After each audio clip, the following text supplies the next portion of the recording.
All right, welcome back to the Krueg Show, everybody. Hope everybody's having a great day, a fantastic week. 49ers getting ready to go play in, where's the band? Where's the band? There we go.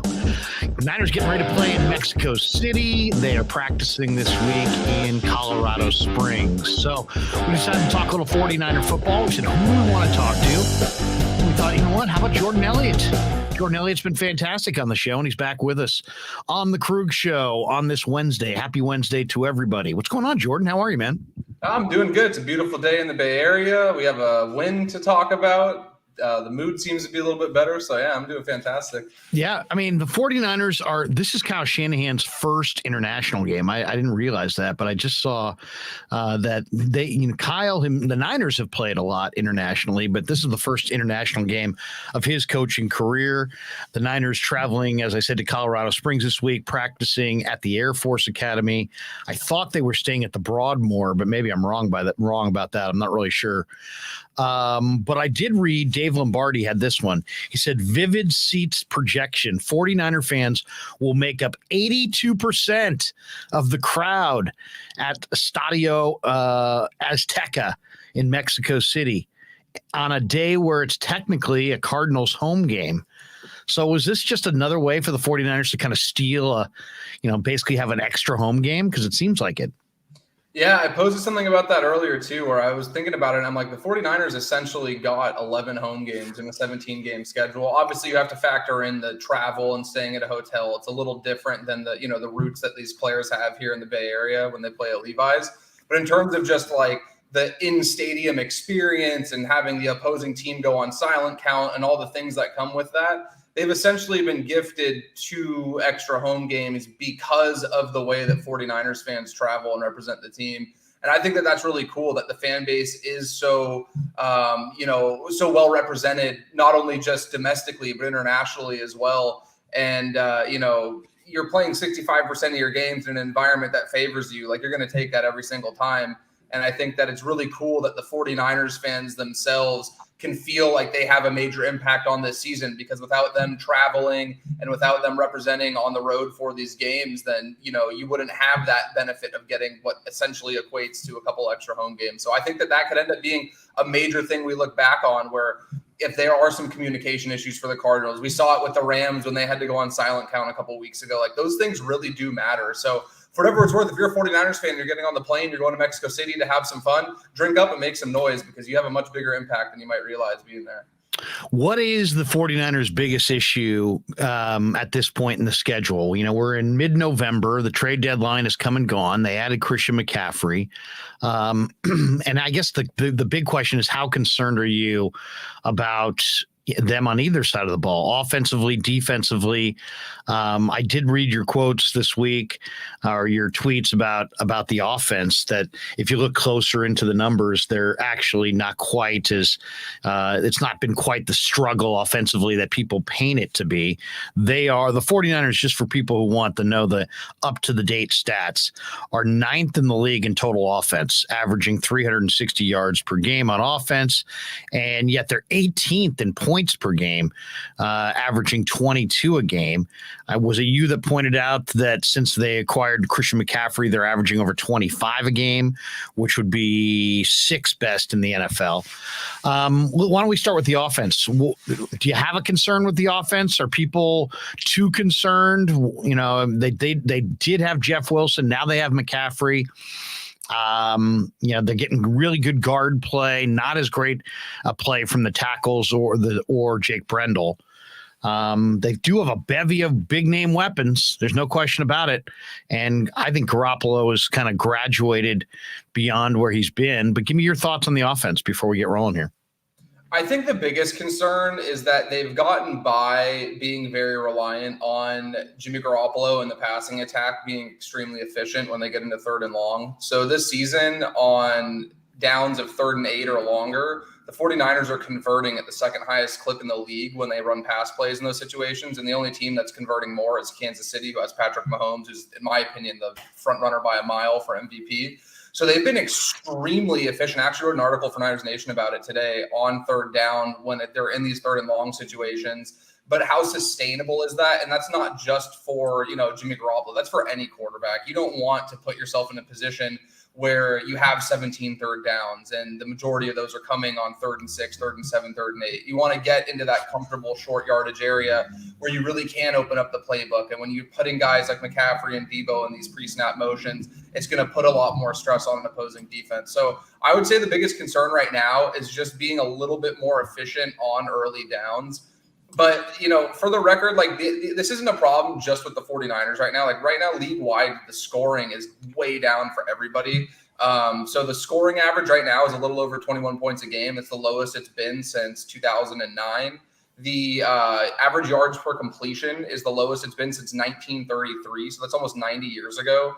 And then the average yards per carry is the highest it's ever been in the NFL. So I think league-wide, we're seeing a trend where teams all over, not just the 49ers, are having a little bit more trouble with these explosive pass plays and really generating these huge chunk plays. And they're being more reliant on dragging out these long possessions and running the ball, which is, of course, going to, in turn, take more clock, limit the amount of possessions you're going to get in a given game.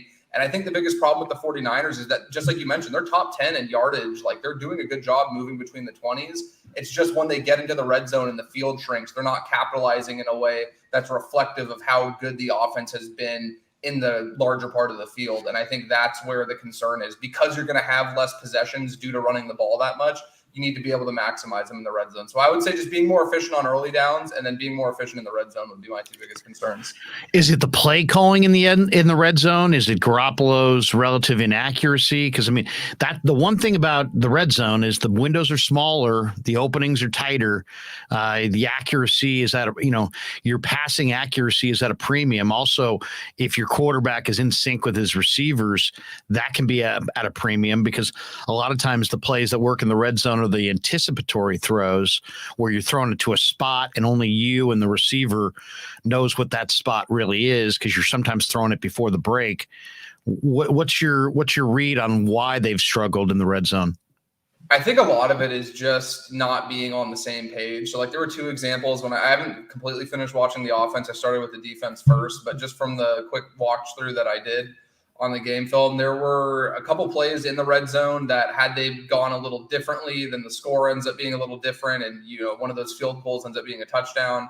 One was an RPO where Jimmy should have handed the ball off. He ended up throwing it. I forget if it was Deebo or McCaffrey. I think it was McCaffrey.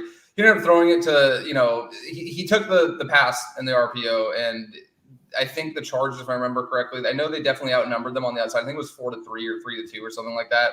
So something little like that is big, because if the play is executed properly, it's a walk-in touchdown most likely. And that's where I have an issue saying it's the play calling, because if the play call is executed the way that it's supposed to be read, it's a walk-in touchdown. And we're all sitting here talking about how great the play calling is, right? And then there was another one, I think it was the same drive actually.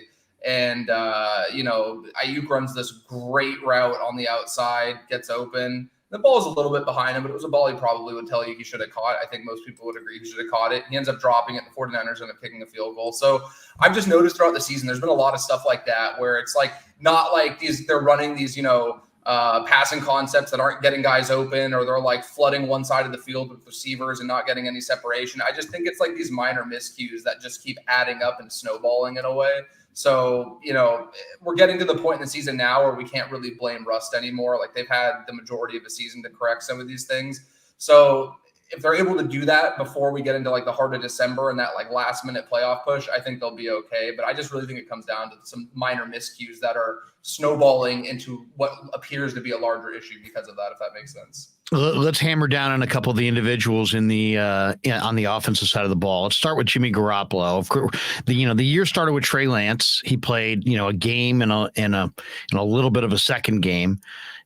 He was completing 48% of his passes in those two games. So enter Garoppolo in that second game, and since that point, he is completing right there with his career numbers. 66.8% is his completion percentage. He's thrown for 1,900 yards, 11 touchdowns, 4 interceptions. So it's a good touchdown to interception ratio, almost 3-1. But he's been sacked 16 times. He's got a passer rating of 100, which definitely is is solid right there. I like what I've seen from Garoppolo. I've seen real growth here, Jordan. What I see is a guy who, for the first time in his life, looks like he understands that sometimes the best move is to fire it into the turf and go to the next down. And it's like, you think about the number of passes that that Brady or Rodgers or Mahomes or Allen or any of the top guys throw away. And then you look at the number of passes that Jimmy has thrown away in his career with the 49ers. And Jimmy never throws it away by comparison. And I think we're starting to see that this year. That I thought I saw it 2 or 3 times in that Charger game where he's looking down the field. He sees Deebo or Ayuk. They got defenders all over the place, and he just fires it down into the turf 20 feet, 25 feet in front of the receiver, or airmails it, out of the back of the end zone. We saw him do that once. But to me, that's real growth. I think Jimmy Garoppolo, as simple as it is, throw it away when you don't have it. That sounds simple enough, but it's like mental gymnastics when you're constantly thinking, make a play, make a play, make a play, make a play. And I just think that he's doing a better job at not trying to make the plays that cannot be made. I would agree, and his turnover-worthy play percentage would reflect that as well. It's down from where it was at last year, and the other thing so I think, first of all, too, I think he's playing the best I've ever seen him play in San Francisco right now, and I don't think that that's something, early I understood the pushback of people like, oh, it was only a game or two, let it play out, but we're getting to a big enough sample size where I feel like he looks much better than he did in 2019, especially when we start talking about the way he is pushing the ball into the intermediate area of the field, where to me, that's really where you're going to win in the NFL. Everybody gets so enamored with these deep balls that are getting thrown 20 yards downfield. But even the best guys like, Allen, Mahomes, Rodgers, you're only going to get a handful of those opportunities a game. And to me, what really separates the great quarterbacks in this league are the ones who are able to get those completions in the intermediate area of the field. And right now, Jimmy Garoppolo's big time throw rate, which is, a great stat that I love from PFF because it helps quantify a lot of these things that we see on film in regards to pushing the ball downfield. His big time throw percentage is 3rd best in the NFL, and it's higher than Josh Allen's. It's higher than Patrick Mahomes. It's higher than Tom Brady's. So he's doing as good, if not a better job of pushing the ball to that area of the field than, MVP candidates and the greatest quarterback of all time. So I just think that right now we're seeing a Jimmy Garoppolo that is doing all the things you said, where he's being smart enough to not just force these, kind of boneheaded throws that we've seen time and time again at a rate that was just alarming, frankly, for years. He's cut those down, and he's also increased the amount of throws that were like that throw to Ray McCloud rolling out of the pocket, stepping off 1 foot. How many times have we seen Jimmy make a throw like that? He's put a ton of these on tape this year where it just feels like something different clicked for the guy. And I'm not saying that he's this, they have to abandon all the plans they had and now Jimmy's the franchise guy again. I'm just saying, based on what we've seen the last few years and what we're seeing now, to me, it's an entirely different quarterback. And frankly, it's a quarterback with the defense and the skill position players they have. Who should they be afraid of? And they could beat any team in this league on any given Sunday. And if he keeps playing like that, they're absolutely a championship contender, even sitting at 5-4 in the middle of the season. Yeah, no, and then you look at the way the Eagles are struggling to stop the run. Today, the Eagles signed Linval Joseph, hoping to plug up their middle because they can't stop the run now. And you look at, Elijah Mitchell and McCaffrey and the 49ers, starting to get healthier on defense. I could easily picture them rolling into Philly and running it down their throat the same way they rolled into Dallas last year and ran it down their throat. Let me ask you, we got some regulars in the chat. Eric Hernandez is one of them. Eric jumps in. He says, bring back the jet sweeps with Deebo and CMC. And then MF jumps in. He says, is Mike McGlinchey actually struggling a lot? A lot of the best writers are saying he's been good overall and is the best option at right tackle. I've talked to Mike basically every week the last month or so. And he doesn't offer up any excuses. I'll say that. I mean, he's a man's man. He does not sit there and point the finger or this or that. He's a straight shooter. I love that about him. But he's also dinged up, and he's got a bunch of different injuries. He barely makes it to the line of scrimmage, it seems like, out of the huddle. He's limping. He looks sore. I think he's gutting it out. He's a free agent at the end of the year. They didn't pick up his option, so he's headed towards free agency. So he's trying to show that he's going to answer the bell every week.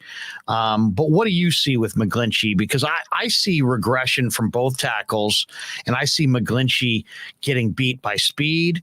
That's nothing new. But now he's getting bull rushed into the lap of the quarterback from time to time. Like, he has a hard time anchoring. Is he the best answer, or would you like to see, somebody else? I mean, Grant brought up Tom Compton the other day, who's no longer with the 49ers. I brought up Jalen Moore and Nick Zakel, guys who potentially could step in at that, obviously Colton McKivitz. I'd rather stay with McGlinchey than go to those guys. I think he's better. But what do you see? What are you seeing with Mike McGlinchey? Well, first off, I agree with you completely. I think he's the best option they have right now. And I definitely think that it's a grass is always greener situation. Like, you might see a play where he gets beat and you're like, oh God, anybody but this. But then when you get that anybody but this, it makes you realize how much you missed what you had. All due respect to Tom Compton, I thought he did admirable, considering he had to step up and be a starter as a guy who was a backup on a team that was a few plays away from making the Super Bowl. And I thought he performed admirably in that spot duty. But there were a number of games where I still have the film saved where I could point to where there was a clear drop-off on that side, which is frankly the reason why he was behind McGlinchey on the depth chart. So I think he absolutely is the best option. And I would say the thing that I'm seeing from him the most is on a lot of those speed moves that go to his outside shoulder, I think he's shown he's capable of recovering and at least buying enough time for Jimmy to either get out of the pocket or get rid of the football. But what's concerning is that when these guys like a Khalil Mack, who just have insane athleticism and are very strong individuals, when they just go with a straight bull rush, like, I don't want to diminish the technique that goes into it, because it still is something that you need to refine at that level. But it's not like he's being tricked or, deceived with any, first step or, a false step or anything. These guys are just running right into him with the bull rush. And it seems like he has a really hard time anchoring against those edges that have that high level of strength, like somebody like a Khalil Mack. Like, there were a few plays from the last game where he just went right into his chest plate and he just didn't have the ability to anchor.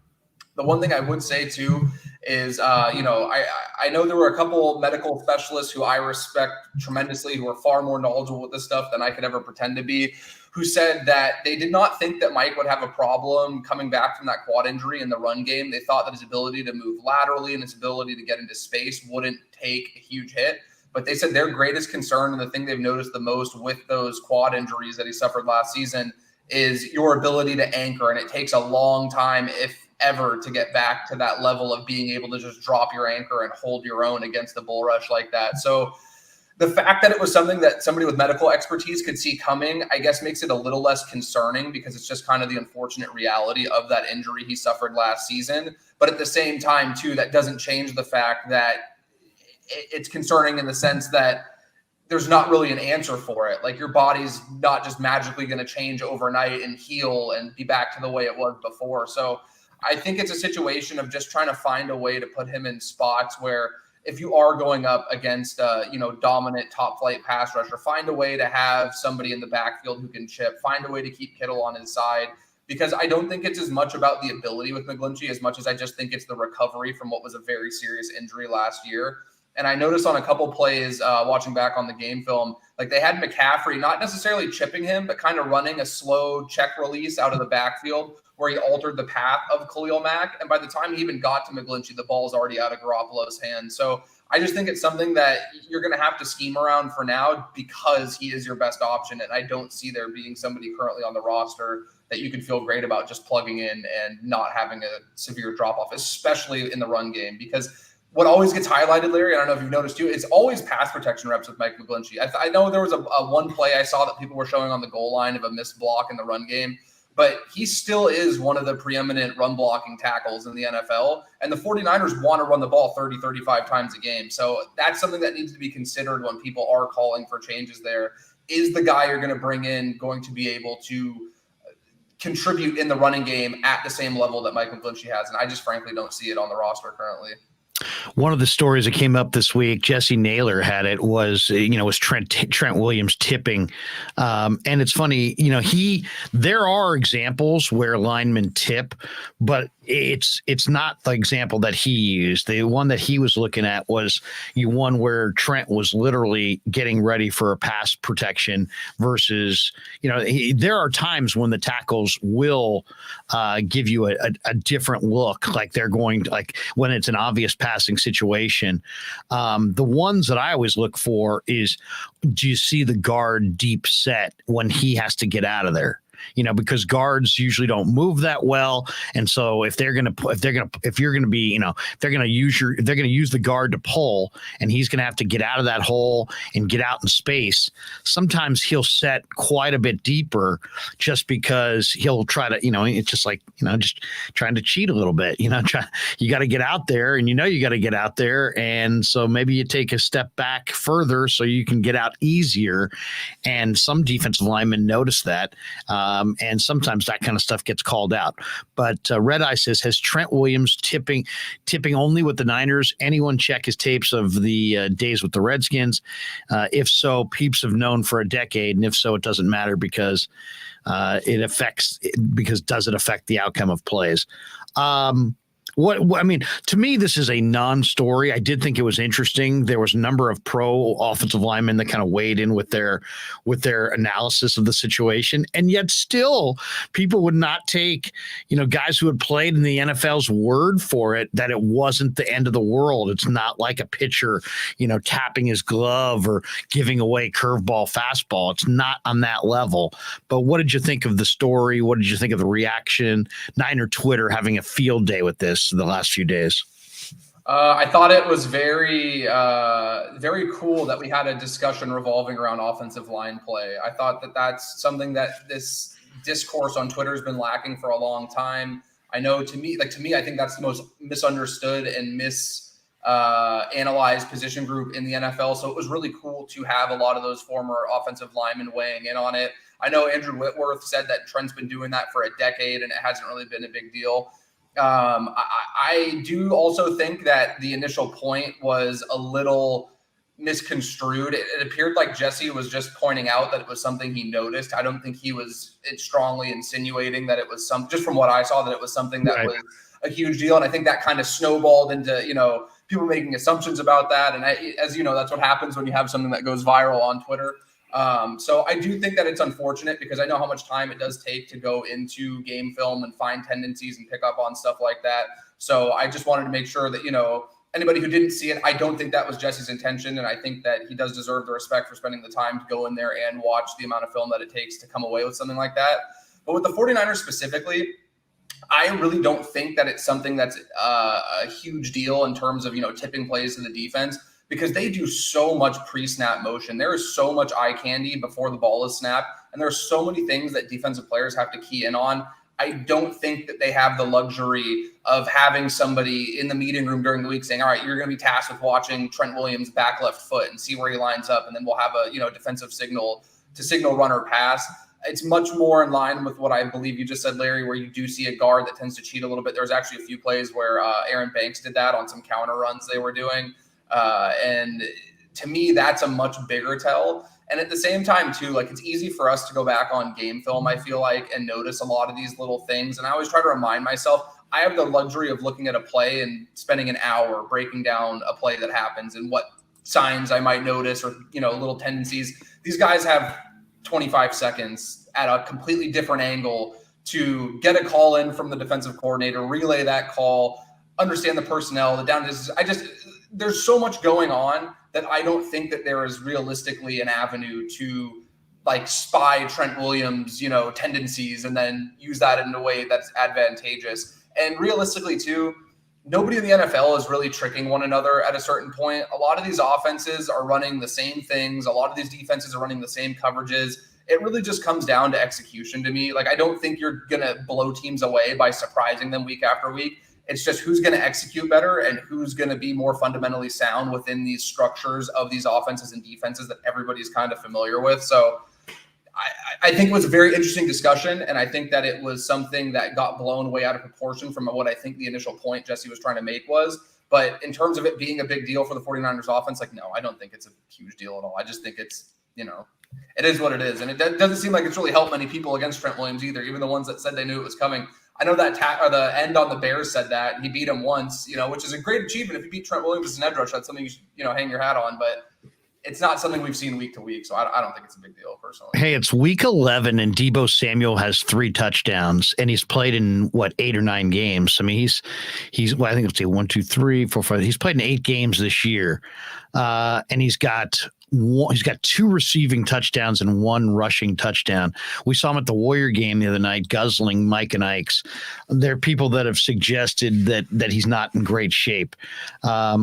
What do you think? Is his lack of production have to do with his conditioning? Do you see, more poundage on Deebo than in years past? He's played the games. He's not having the soft tissue injuries, so that's good. But we're also not seeing he doesn't look quite as explosive either down the field or as a running back, really.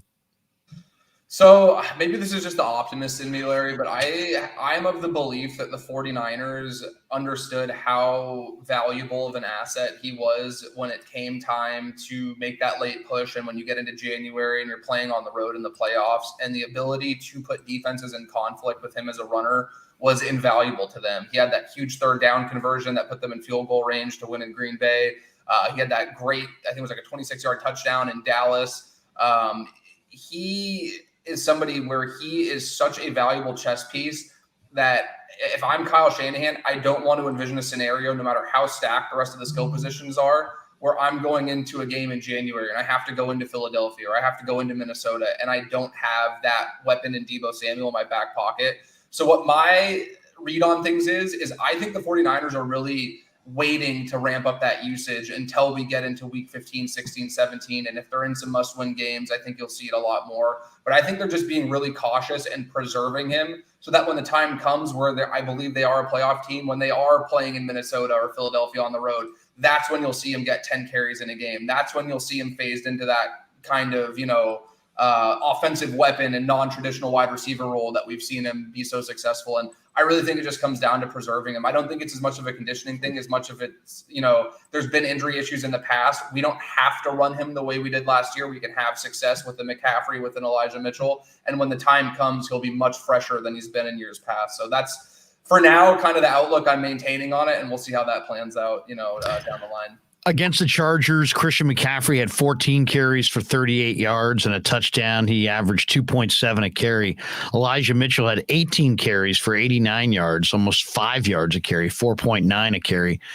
In an ideal world, how would you like to see the running back carries divvied up? I would say somewhere around 60-40, depending on the game flow. And if you start getting into a situation where you have a lead and you're draining clock and it's obvious you're running the ball, I think Mitchell is the younger back, and it is a business after all. He's the person on a rookie contract that you didn't sacrifice a handful of draft picks for. He's the person that I would probably put out there in those situations rather than McCaffrey. I think we saw them do something similar a couple weeks ago. I just think that they both bring such different abilities to the table, and they complement each other very well. But I also think that you can involve McCaffrey in the passing game in a way that you can't with Mitchell quite yet. And I think that getting them on the field at the same time is where it's really going to get interesting. And you start getting into that 21 personnel pony look where you can have both of them in the backfield and split McCaffrey out wide. Because to me, what makes McCaffrey so valuable is his ability to be a de facto slot receiver on top of being the great running back that he is. I think that game kind of skewed people's perceptions because I did see some takes flying around where people thought, were saying that Elijah Mitchell's the better running back and, McCaffrey might be the better player, but Mitchell's the better running back. I don't believe that for a second, and that's not a knock on Elijah Mitchell. McCaffrey's one of the best running backs in football. His vision, his feel, his ability to feel out those outside zone, blocks and really press a certain gap and cut back and force a defense to commit to, pressing the C gap really hard and then cutting back to the B and A gap. Like, he does a lot of little things really well, and his ability to accelerate in short areas is really good. So I would say somewhere around 60-40 probably. And then depending on game flow, I'd really have Mitchell be the guy once you start to wear a defense down to be that kind of, guy to hammer down and put the final blow on a defense that's been reeling after, defending both of them all game. So you're saying 60-40 McCaffrey? 60-40 McCaffrey, yeah. See, I would like it more like, 70-30 Mitchell. And here's why. I like McCaffrey in space. I like him as a receiver. I think he's got great hands as a receiver. I like him on all the gadget plays. I'd like to protect him a little bit more. I think he's more likely to fumble inside than Mitchell, who's got just incredible hands and just never fumbles. I think I just like, not based on this last game because Mitchell hadn't played, so he wasn't necessarily in any kind of rhythm, but I think I'd like to see it more Mitchell as a runner and McCaffrey as a receiver. And I'd love to see McCaffrey in those 3 wide receiver sets, especially early in games. And then, if you want to go Juwan Jennings in 3 wide receiver sets with Ayuk and Deebo later in the game, or some key third downs or whatnot, or maybe you go 4 wide sometimes. I want to see Jennings on the field. I'm just saying, I really like McCaffrey as a receiver. I haven't seen him he never fights the ball. He catches it cleanly. He's got a huge catch radius. Seems like he can catch it and hold on after taking a lick.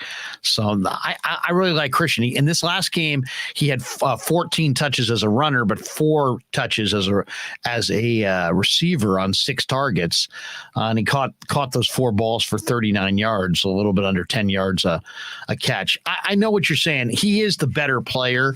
I just think that Mitchell's got a skill set where he can pick and slide inside. He can slither through tiny cracks.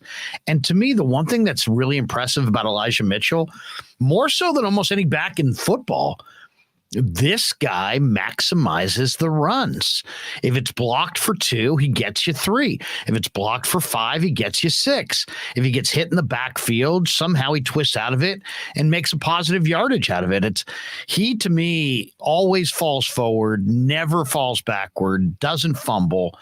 Those are running back traits that are really valuable. And I think Mitchell, especially with this line where sometimes there's holes, sometimes there's not. They've been very inconsistent as far as creating holes. I think Mitchell keeps you out of more negative plays, and that's why I like him.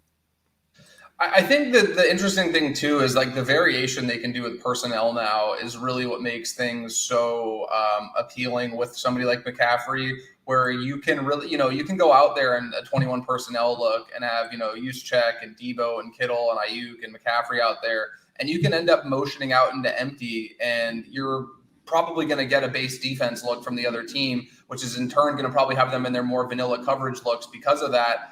And then you can start utilizing McCaffrey a lot more in that role, if that makes sense, where you can get him the ball in space quickly. I don't know that they have the same luxury with Mitchell, but I also think that I know I agree with a lot of the things you just said about he has a lot of traits that maybe get overlooked, but number one, just the not fumbling. Like, I can't recall him ever fumbling. I off the top of my head couldn't tell you if he ever has fumbled, because I think he's got one. I think he might have one. And I couldn't even remember when that was because he just doesn't do it. And that's extremely valuable in itself. But I agree. I think that there is a path to kind of, finding a good balance between both. And I think that that's something that you're ultimately going to have to feel out, and it won't just be a magic, answer they stumble upon after just one game with both of them playing. I will say this, though. One thing that I found really interesting watching back on the game film was the ability to utilize that pre-snap orbit motion where you motion a player behind the quarterback with McCaffrey. And so the first 2 plays of the second half, the first play, they had Deebo motion across in that orbit motion behind Garoppolo, and it shifted the entire second level of the defense to the left, moving with Deebo Samuel, which then opened up a rail route for McCaffrey out of the backfield that went for, I believe it was 21 yards on the first play. And then on the very next play, they had Deebo in the backfield. They motioned McCaffrey on the orbit motion to the other side. It moves the defense to the right with McCaffrey. And then the 49ers run a GY counter that has Kittle and Aaron Banks pulling, and they run a counter play to the space they just opened up by moving those defenders. So I think that the ability to utilize these guys as chess pieces too is something that really doesn't get enough love yet. And I think it's something that maybe we'll see in time, Larry, when there's more efficiency in the red zone and the point totals maybe go up, because some of the stuff that Kyle's already doing just with the threat of these guys, not even with the ball in their hands, just the threat of what they're doing pre-snap is why they moved the amount of capital they did for McCaffrey. So I was very encouraged by that for whatever it's worth. I just wanted to, Yeah, Portola 45 says Jeff Wilson had 119 yards last week for the Dolphins. What did you think? I mean, I think we might have covered this before, but we can always replay it here. What did you think of the Wilson trade? Do you think it was one of those things where I kind of viewed it as, hey, I framed it as, would you rather trade Jeff Wilson, who probably wanted out, for a 5th round pick, in a round seemingly where Lynch and his scouts always have hit, or would you rather cut, JP Mason, Jordan Mason, to make room on the roster? And I just think that it was only 1 carry for 7 yards, but I saw Jordan Mason in the preseason. I saw him at Georgia Tech. I've seen his highlights. I think there's something there, and I'd be really hesitant to trade Jordan Mason. And so I endorsed the move. I thought it was a good move, but there's no question that Jeff Wilson has given that Dolphins offense some toughness, and he fills a role for them for sure. What did you think of the deal at the time? What do you think of it now? So I think it's like the classic scenario where it's one where the coach probably doesn't like it, but the GM has to do it, and the front office feels great about it, right? Because if you're Kyle Shanahan, I've been trying to say for years that I think Jeff Wilson, since Mostert left, has been the best back on the team. And I think that he's somebody that he gives them, and when Mostert was out last season as well, it was the same thing. He has this ability to get north to south in a way that it's efficient, it's violent. He goes through people. He doesn't shy away from contact. He's tremendous in pass protection. He's a very underrated receiver.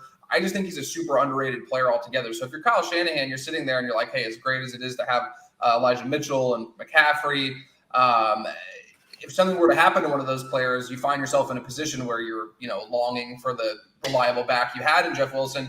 But if you're John Lynch, you're looking at the fact that you have those guys that I just mentioned. You have a JP Mason. You drafted a TDP in the 3rd round, and Jeff Wilson's due to get paid this next coming offseason.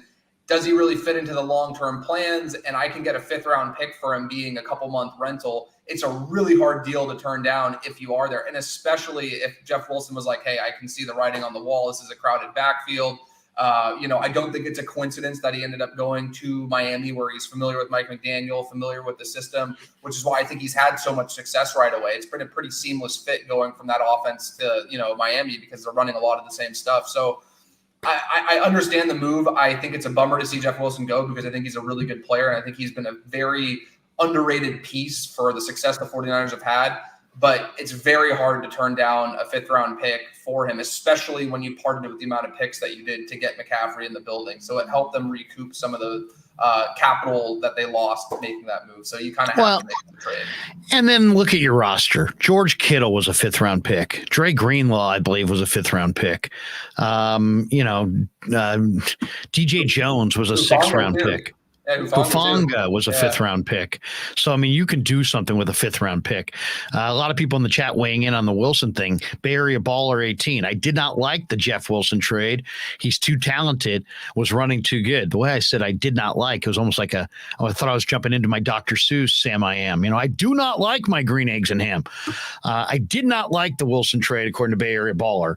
My buddy Jim Molay on the text says, wonder how many yards Jeff Wilson will have on the December 4th game against the 49ers.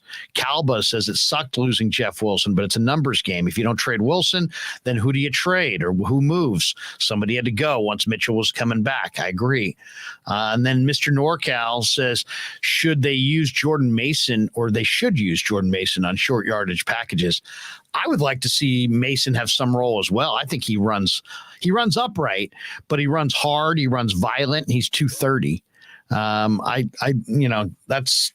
a guy, and he's been active, and they just don't use him. So I would like to use him, and I would like to see him used in short yardage. What do you think of the idea? Do you think Shanahan would ever go to that, or is that too risky for a young player? I think that it's very risky in the sense that, the pecking order is some order of McCaffrey, Mitchell, and then Deebo probably slots in there somewhere as well. And then you're getting to the toss up between Mason and TDP. I really like Jordan Mason. I was there at training camp. I saw a lot of the same stuff you did. He looked at times to me like the best running back on the team during training camp at the practices I was at. So I definitely think the ability is there, but I also think that Kyle's made it very clear, unless there is a necessity due to injury and lack of, warm bodies ahead of him on the depth chart, he's going to be very reluctant to place a rookie in that situation. And it could be something as simple as maybe he's, coughing the ball up a little bit during practice. And again, this is just speculation. I don't know. I'm just throwing it out there as like a hypothetical. It could be something as simple as that, and maybe that trust isn't there. But I think it's much more in line just with the fact that it's really hard to slot in 4 or 5 carries a game for Mason when you have Mitchell and you have McCaffrey and you have Deebo Samuel that you can give those carries to. Because I believe those were the only 3 who got carry. Jimmy Garoppolo had a couple, but they weren't, design runs other than the sneaks. So the only running backs getting, carries in that game, I believe, were those 3. And then, Deebo, whatever you want to call him, wide back, receiver, whatever, label you want to throw on there. So I like Jordan Mason, and I would never not encourage him to be utilized, but I can understand why they don't, if that makes sense. I think it's a great idea if they're willing to do it, but I also can't fault Kyle for not doing it if they continue to have success with the guys who are ahead of him on the depth chart.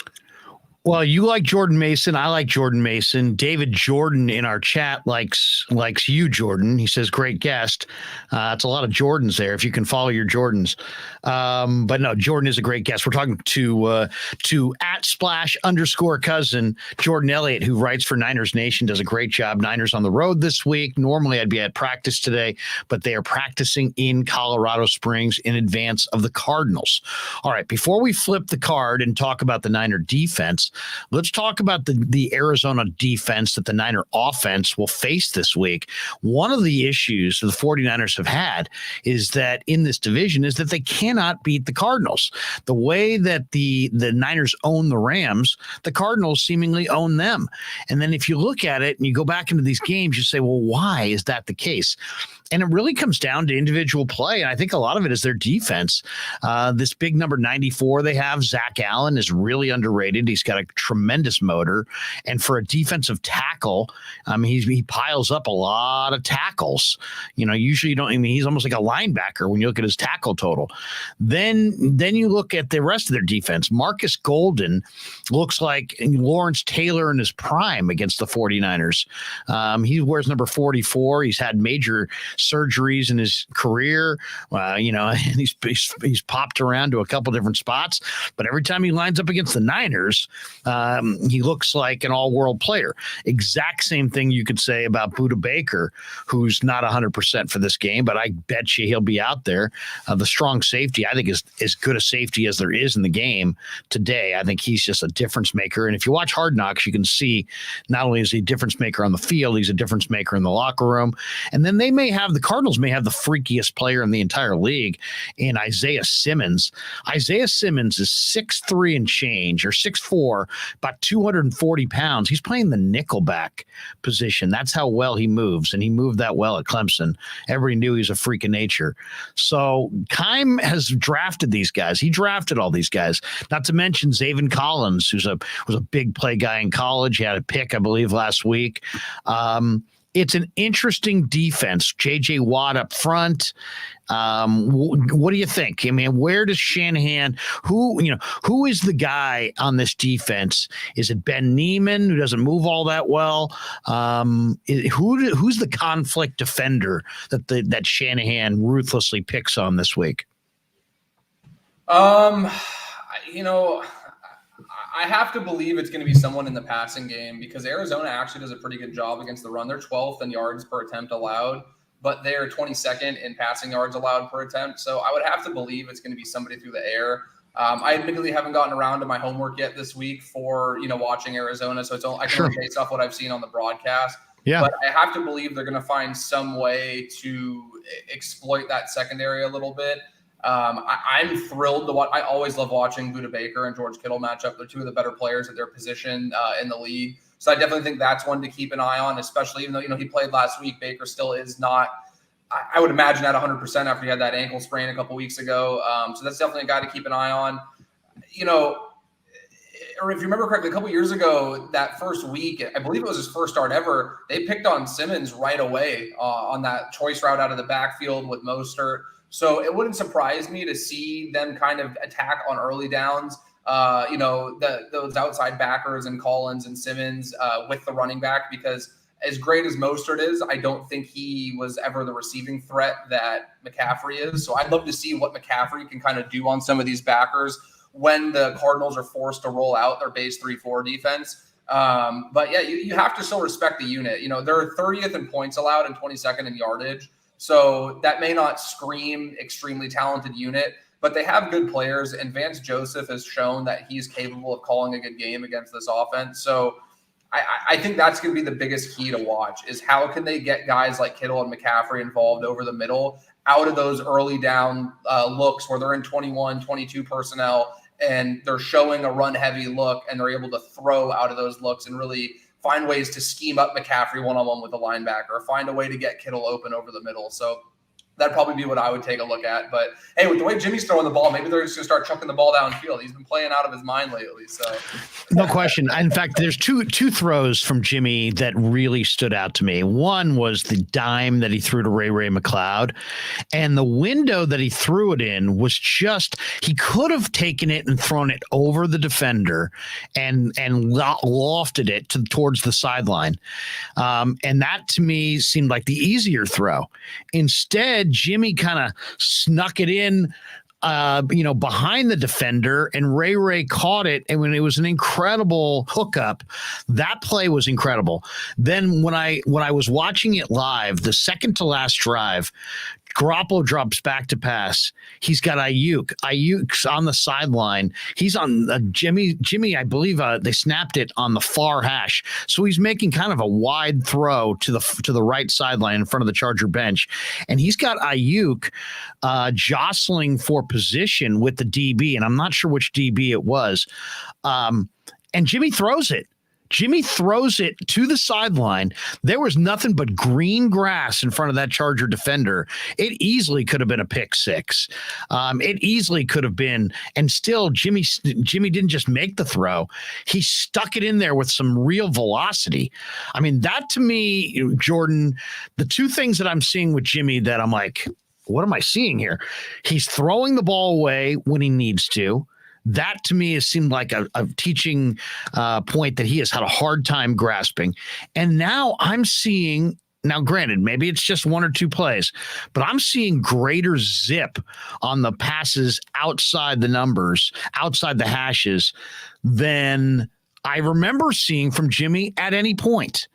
So I don't know what to make of that. But do you know the throw that I'm talking about to Ayuk on the second to last drive? I mean, it easily could have been a pick six.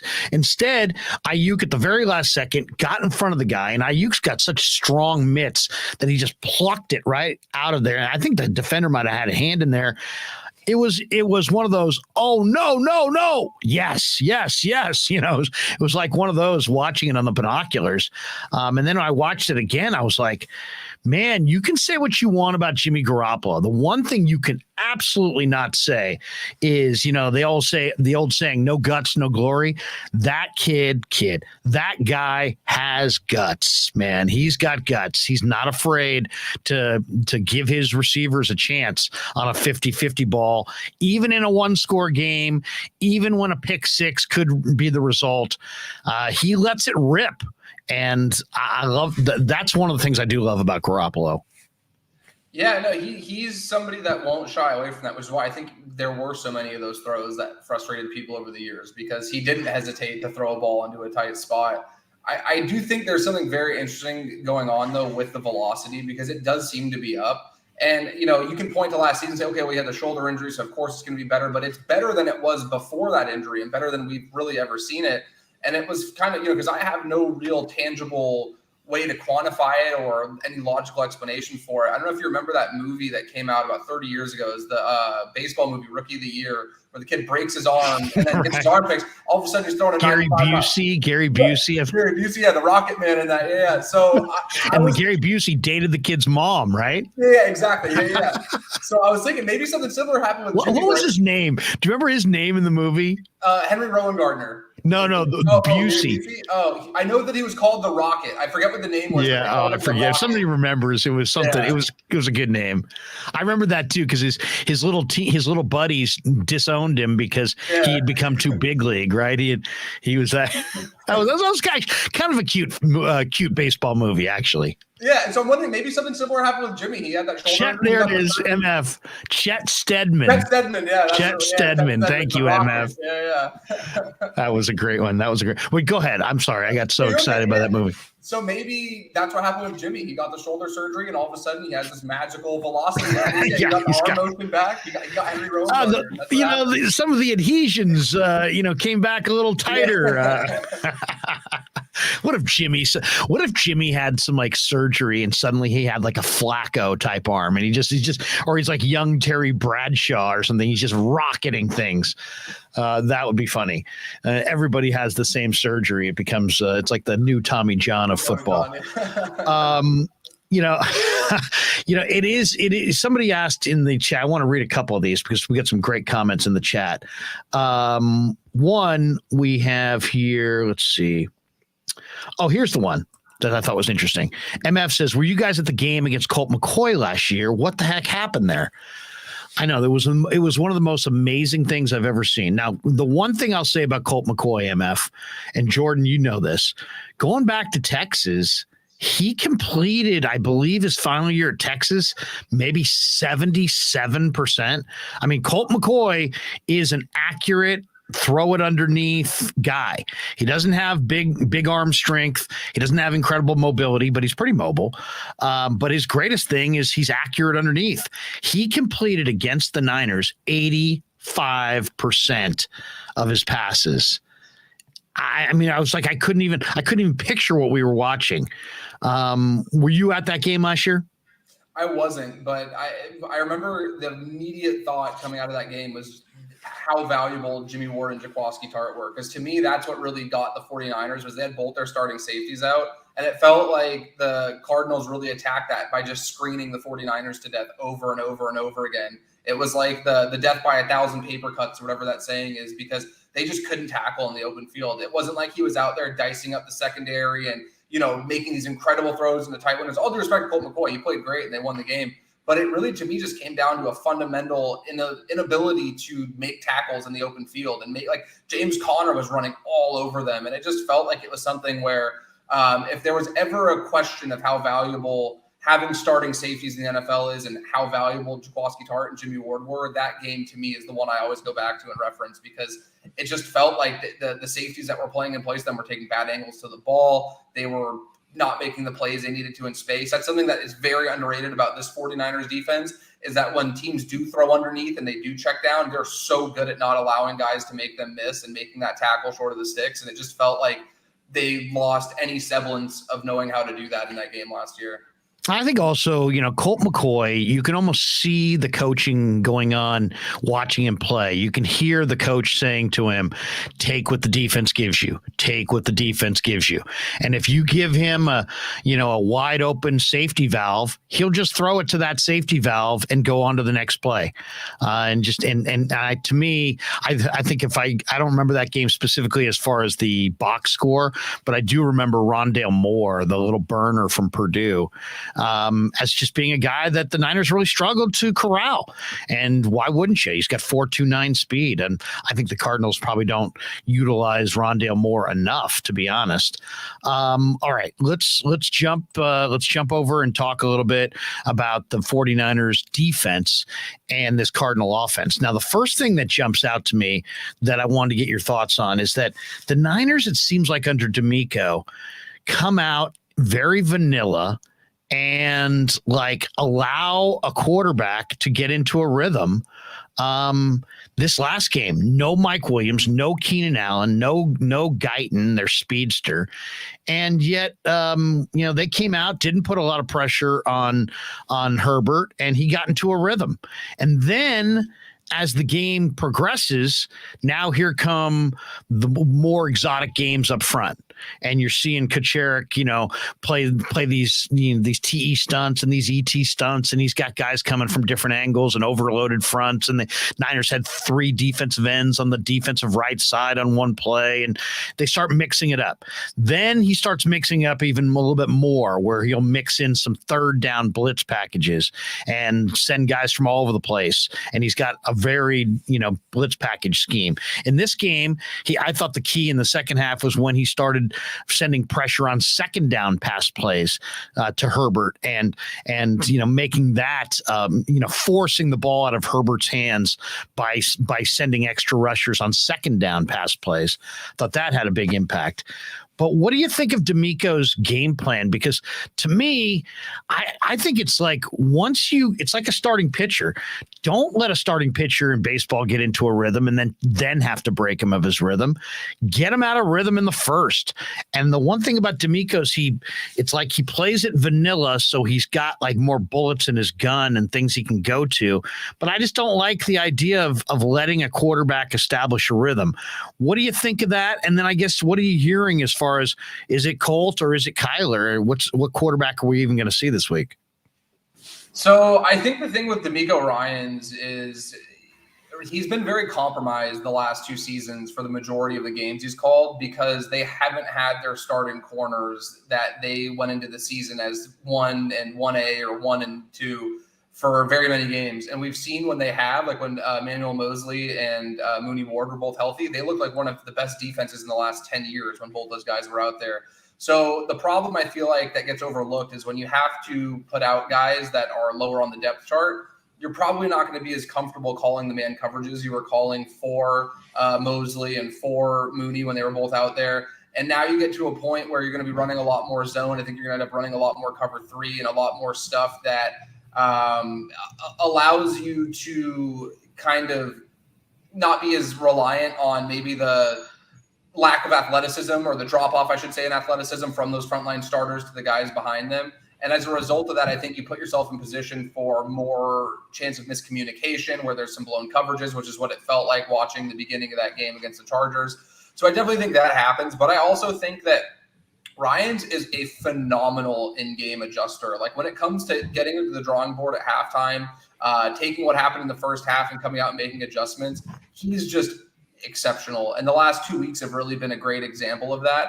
Their last 2 opponents haven't scored in the second half, and they held the Rams and Chargers combined to 95 total yards in the second half of those games, which is just absurd when you think about Matthew Stafford and Justin Herbert playing from behind. Like the amount they're throwing the ball, even if they're not going to score points or come back, you'd think they'd at least be racking up some pretty good yardage totals in garbage time, and they couldn't even do that. So I think he's phenomenal. Like he had this one blitz that it looked like some kind of cover 1 peel coverage, where they were in a cover 1 shell and they had Bosa peel out and match the running back, which basically means if the running back stays into pass protect, Bosa's going to rush the passer. If the running back goes out and runs a route, Bosa ends up matching the running back out of the backfield.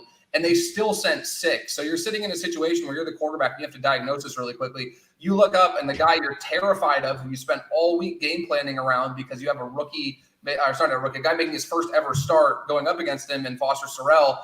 All of a sudden that guy's dropping off in coverage and you have 2 free rushers running at you. Herbert threw the ball 15 yards into the stands. He didn't even try to get a ball to a receiver. And there's so many plays like that where I think Ryans is getting so creative with a lot of the stuff that he's running later in games that, I don't know what the rhyme or reason is, Larry, for him not doing it right away. But I think he's had this propensity for really having a good feel for play calling, because anybody can, or I say anybody, but most play callers on both sides of the ball can hit the whiteboard and draw something up that looks really great in theory. But to me, what really separates the great play callers are the guys that know when and where to implement it. And like, even just thinking back to last year, if you remember that game in Dallas, the 49ers didn't blitz a ton last year because they had to kind of hide the fact that they were very thin at quarterback and adjust accordingly. And if you remember that 4th down that Dallas needed to have when they're down, I think it was 5 or 6 and they're at midfield, they sent a 0 blitz with the game on the line in a playoff game on the road when they really hadn't done that all year. And to me, it takes a special play caller that has a great feel for the game and a great feel for when to break tendency to do things like that. So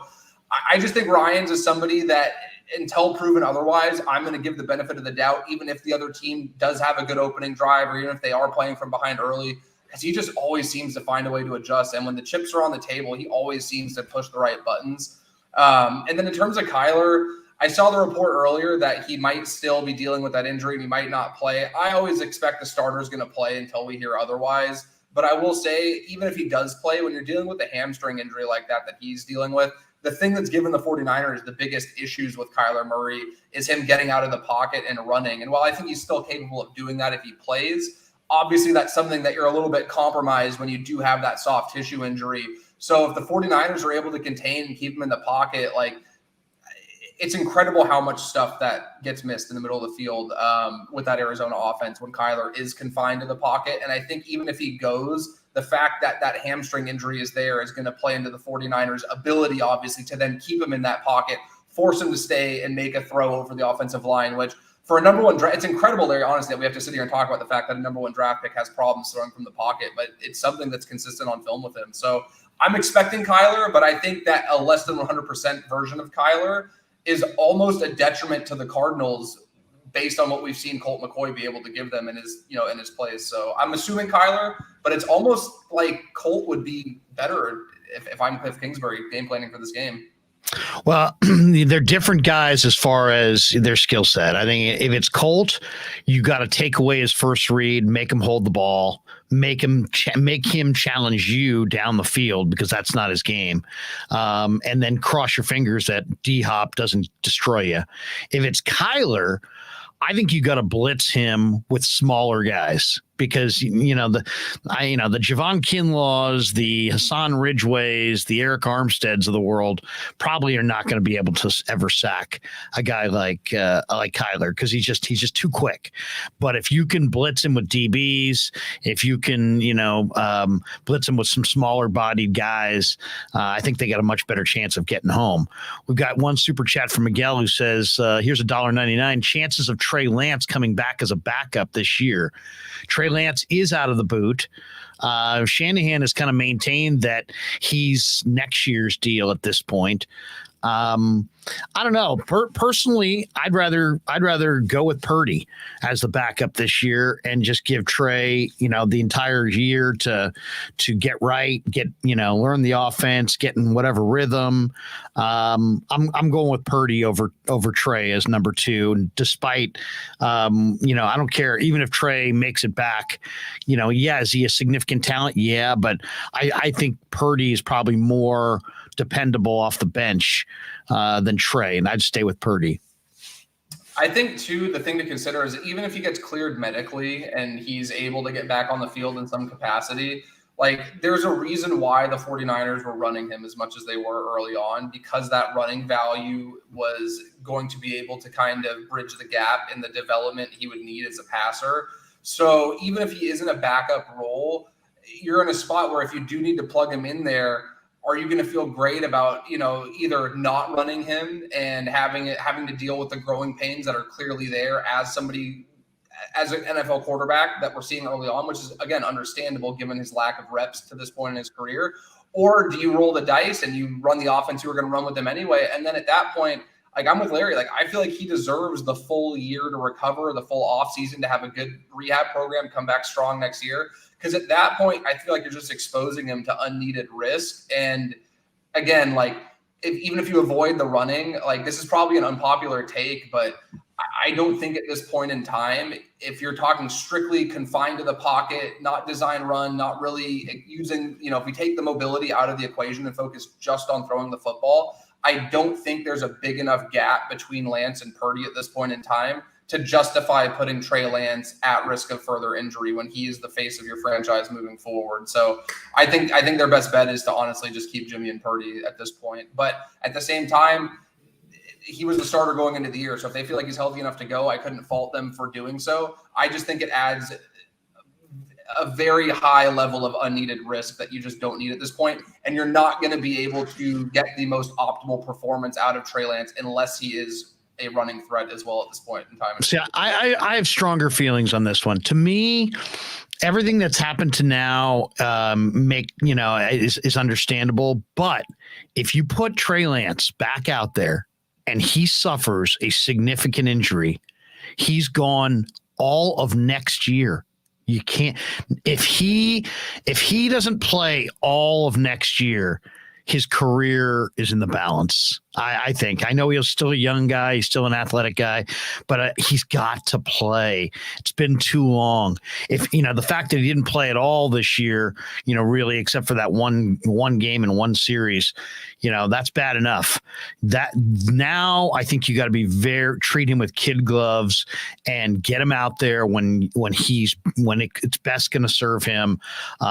If he suffered a torn ACL in that game, let's say it's week 17 or a playoff game or something like that, he's missing all of next season. And after he missed all of this season, after he sat all of no, I'm being a little bit more circumspect with Trey's career from here, and I'm not putting him out there.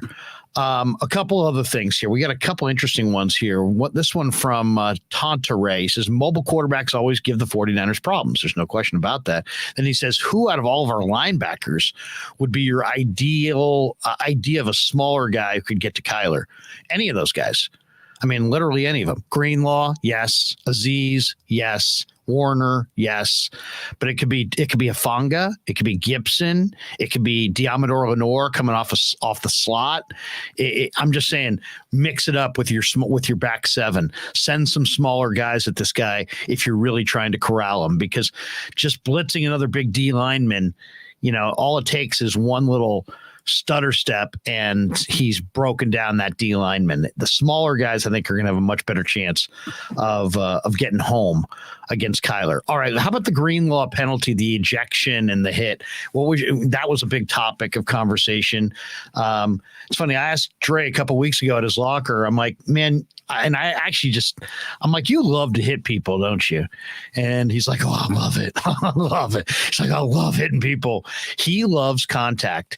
And the Niners have a couple of guys, really three, and Warner, him, and Aziz, who are just all impact guys who could all three of those guys are Pro Bowl caliber in my mind. And they just detonate on you, and they can accelerate, and they can come up with violent hits, and they're just dominating athletes. But I thought the Greenlaw ejection was way over the top. And I understand the NFL's desire to protect the quarterback, because Rams Cardinals, nobody watched that this week. Why? Because it was backup quarterback on backup quarterback. People want to see Stafford. They want to see Kyler. They don't want to see Wofford. They don't want to see Colt. So I get why they protect the quarterbacks in the NFL.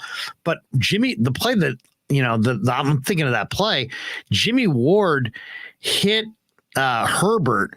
These defensive players in the NFL are awesome athletes, but they're not. It's not Mary Lou Retton in the '84 Olympics. You know what I mean? They're not gymnasts.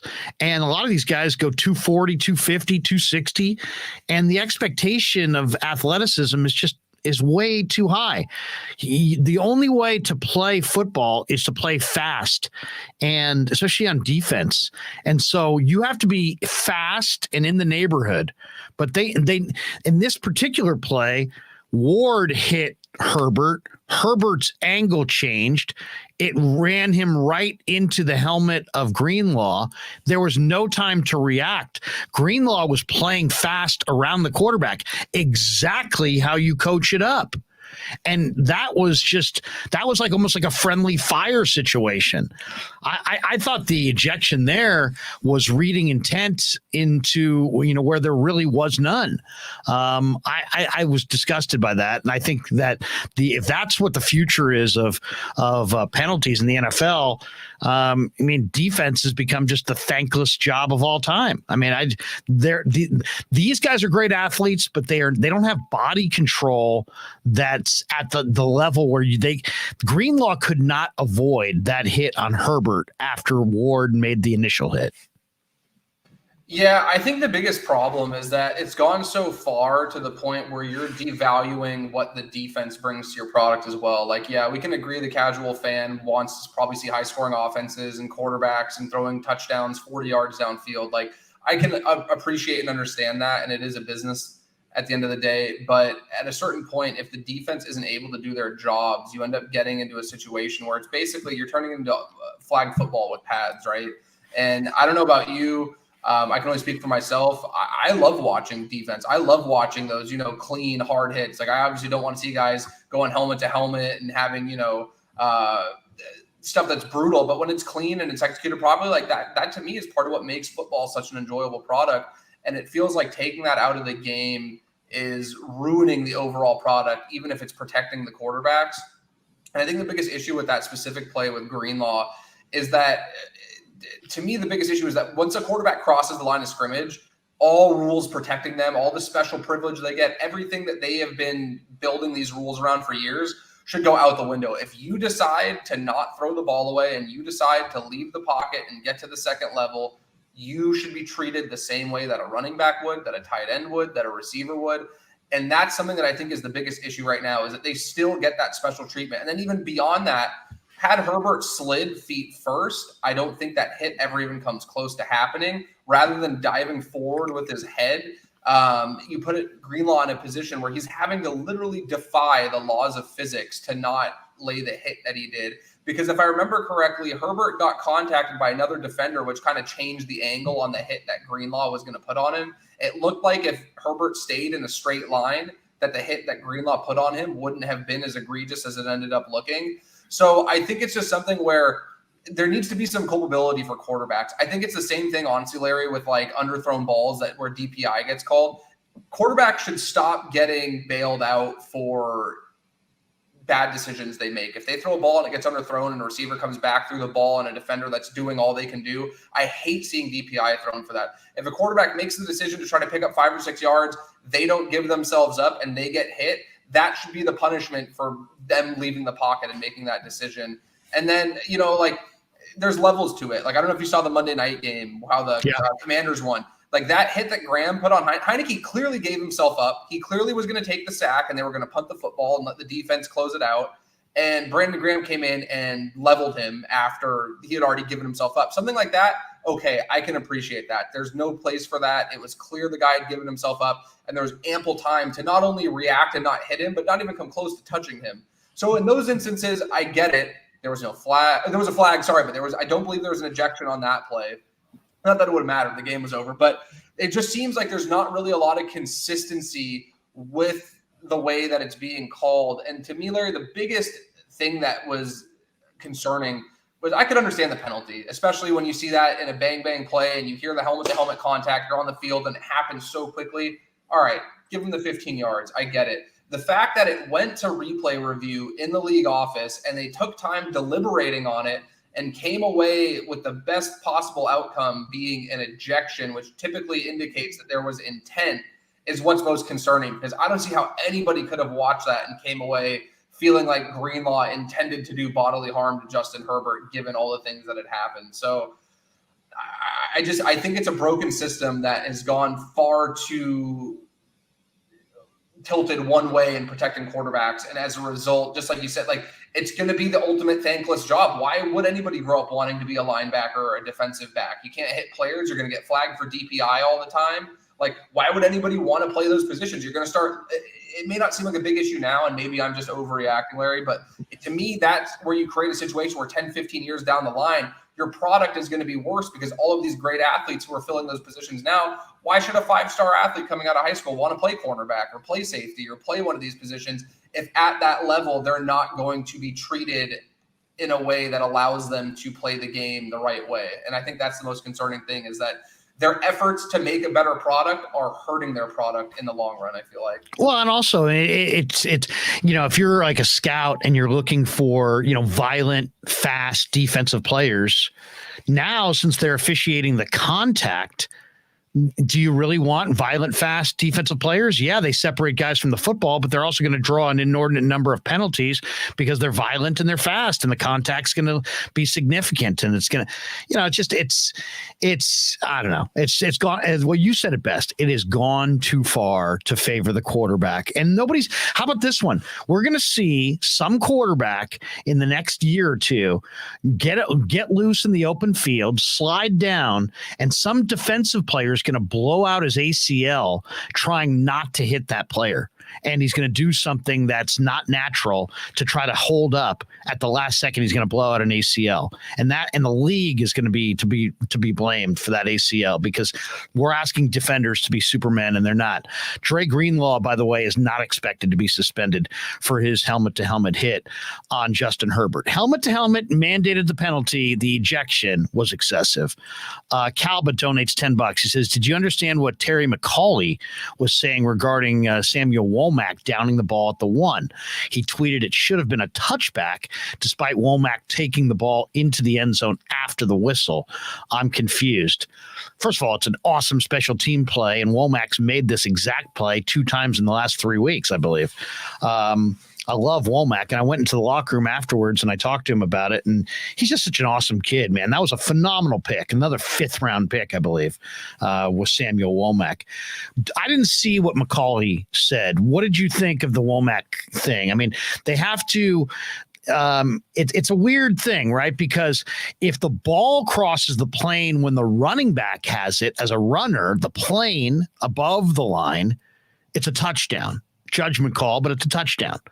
But the ball can cross the plane of the goal line and the defender can jump, and as long as his feet are on the 1 yard line or inside the goal line, it doesn't matter about the crossing the unofficial line there. You get it where your feet were. It's a very athletic play. It was a pivotal play. I didn't see it as being a controversial play. Did you see what McAuley had said about it? Yeah, and I asked a couple of people who are much more well-versed with the rules than I am, and they basically came away saying that, like, the whistle doesn't matter and all the things that were being thrown out don't matter. There is never any reason for the ball to cross the goal line in that situation. So I think it's a situation where it's a good learning experience, and it may be – so this is the thing, right, with the NFL. There are so many rules in the NFL that I think are just blatantly stupid, to be honest. That don't really make sense because you'd think if the whistle's blown, the play is dead, that should be that. But as the rule is written, as I understand it, the ball cannot cross the goal line and the player holding the ball cannot cross the goal line. So in that instance, based on the lettering of the law, celebrate with your teammates. You made a great special teams play. Do it at the 10-yard line. Go forward. Go to the sideline. Go to literally anywhere else on the field but walking back into the end zone, because based on the letter of the law, the ball cannot cross that plane at any point in time. And I don't know when the thing that's really confusing me is like, okay, well, is that until they spot the ball, at the 1 yard line and the offense and defenses come back out on the field? Like, when does that, time period? Because typically, the whistle being blown signals the end of one play and the start of the next starting. But apparently this rule goes beyond. And again, this is from what I was told. I am not going to ever pretend to be an expert with NFL rules, but I was pretty much told that in that situation, as dumb as it may sound, you cannot cross the goal line at any point in time. And the special teams gunners and the players downing the ball there need to know better. And the players going up to run up and celebrate and kind of, push, I'm not blaming somebody else, but, Womack was contacted by a few players just trying to, get in his face and celebrate and have that, immediate reaction. They need to know better to not put him in a situation where he is going to be pushed back, because it looked like when he was contacted, he started stepping back a little bit. And I think it's just one of those little things where in a regular season game, it ended up getting called. It didn't really matter. But could you imagine if that was a playoff game and that was the difference between a team driving down and taking the lead or winning a game versus them? We saw they were backed up on their 1 yard line and they couldn't get a first down. They got, I think it was like the 7 or 8 yard line, and they turned the ball over on downs. And a lot of that had to do with being backed up on their own 1 yard line. So I just think it was a great learning experience, but it's something that with the amount of special teams woes the 49ers have had, those little things you'd hope are getting stressed in meeting rooms, because again, like if that had happened in a bigger spot and it cost the team the game, I couldn't imagine the discourse we'd be having about it afterwards. Oh, I know. Ray donates $5. He's sorry for overusing the chat. You're great, Larry. I want to show my appreciation. Hey, Ray, you want to keep donating all night and all day. We'll keep putting them up there, but thank you very much for the $5 and thank you for the compliment. The 49ers, Jordan, put in a waiver claim this week on the defensive tackle from Notre Dame that went in the first round that got cut by the Chargers. Jerry Tillery was a great player at Notre Dame. Hasn't had that success in the NFL. I didn't necessarily love him in the draft, but he did go through waivers and he wound up on the Raiders, I believe. Not sure exactly who got him, but I think Niners were one of the teams that put a waiver claim on him. And Shanahan was asked about it. He almost seemed like he didn't know about it. But do you think that's a statement that Kinlaw's not coming back, or that the plantar fasciitis for Eric Armstead's more severe? I mean, I kind of thought the Niners would bring in another defensive tackle. A lot of people have speculated about Sue, who's, semi-retired, I guess. What's your read on the Tillery move, or at least their attempt to add Jerry Tillery? I think it definitely couldn't hurt to get more depth given those injuries that you mentioned and the uncertainty around them. But I also think it could be something just as simple as like, hey, this guy had first round pedigree for a reason. He may have tools, and maybe he wasn't getting the coaching in LA that we could give him here. And especially when we're talking about defensive linemen, you give Chris Kosaric, somebody with traits, even if they may not have that NFL success. And he's shown time and time again that he can turn them into somebody that's not only a serviceable player, but a highly impact player. Great example, Charles Menny, he was somebody who had great measurables coming out of Texas. Yeah. He put up respectable stats with the Texans, but once he got put into the system and he's working with Kosaric and he's working with that D-line group, he's been one of the better defensive linemen in football this season. So I think it was a combination of there was some uncertainty there, and I'm sure they've been, working guys out and, doing their due diligence around the league for some depth there. And hey, if a guy who was a first round talent that it could be something as simple as, Larry, like maybe there was something on their draft board when he was available. I think it was 2019, was the year he was drafted, right? 2019? I believe so. Yeah. 2019. Yeah. So, just a couple of years ago, maybe there was something they really liked on film coming out. And it's a situation where, hey, we can get something out of him that the Chargers didn't. But I would expect it to be one or the other. And the Raiders, I believe, are second in the waiver order, right? Because they have the second worst record in the league, if I recall correctly, off the top of my head. So maybe they knew it was a long shot, and they knew it was something where a team that was much worse in the standings was willing to take that swing on him. But for a guy in their mid-20s who was a first-round pick, they did something similar with McKinley last year where, hey, if the situation comes up, you at least bring him in, see what you have. Worst case, you cut him a couple weeks down the line, and, somebody else can see if they can get something out of it. But I can't fault them for if any time a defensive lineman with good traits goes on the waiver wire or is available, sign them, bring them in, and see what you can do. Because Chris Kosaric is a miracle worker with some of the things that he's been able to do on that defensive line over the years. And until proven otherwise, just keep giving the guy, raw athletes and see what he can do with them in that system. Oh, it's a great point by you. I mean, I'll say this too. I mean, let's learn from what the Niners have done the last couple of years. I mean, the 49ers against the Chargers the other night had 9 hits on the quarterback. 4 of them came from Nick Bosa. Guess who the other 5 came from? Charles Omenihu and Jordan Willis, who were both acquired for late round picks over the last couple of years. And I think kind of getting Willis back is an underrated thing. He's nice. He's wears 75 out there. He kind of has a D tackle number or an O tackle number. He's playing defensive end. It looks a little funky, but he's 6'3", 270 with a great motor, great strength. And Omenihu, I talked to him 2-3 weeks ago. He played at 265 at Texas. Then he bulked up to 275. He was over 275 when the Niners had him last year. They told him in the offseason, chop some of that weight down. He's down to his college weight. He's flying off the edge, and he still is strong enough to play inside in their NASCAR package. I think, you're right. I mean, any D lineman that you had a good scouting grade on that's somehow available or you can get for a day 3 pick or whatever, do it. Because, man, I mean, you can never have the Niners use their D linemen the way, the Sharks use their, it's like multiple lines. It's like, here comes a whole new line. So why not, right? I mean, look at Willis, look at Omenihu. The Niners need those 2 guys. They're not just like, they don't matter. It's Bosa and everybody. But no, those two guys matter a ton. And it's amazing because they got them, John Lynch miraculously got them both for late day 3 picks. I don't know if you noticed this, Larry, but I've noticed the last couple of seasons at training camp, to me, the offensive defensive line, that's my favorite part of watching those practices is watching those guys battle it out. And the matchup that I feel like always gets talked about or people ask me or text me when I'm there is always like Nick Bosa versus Trent Williams. Who's winning that one?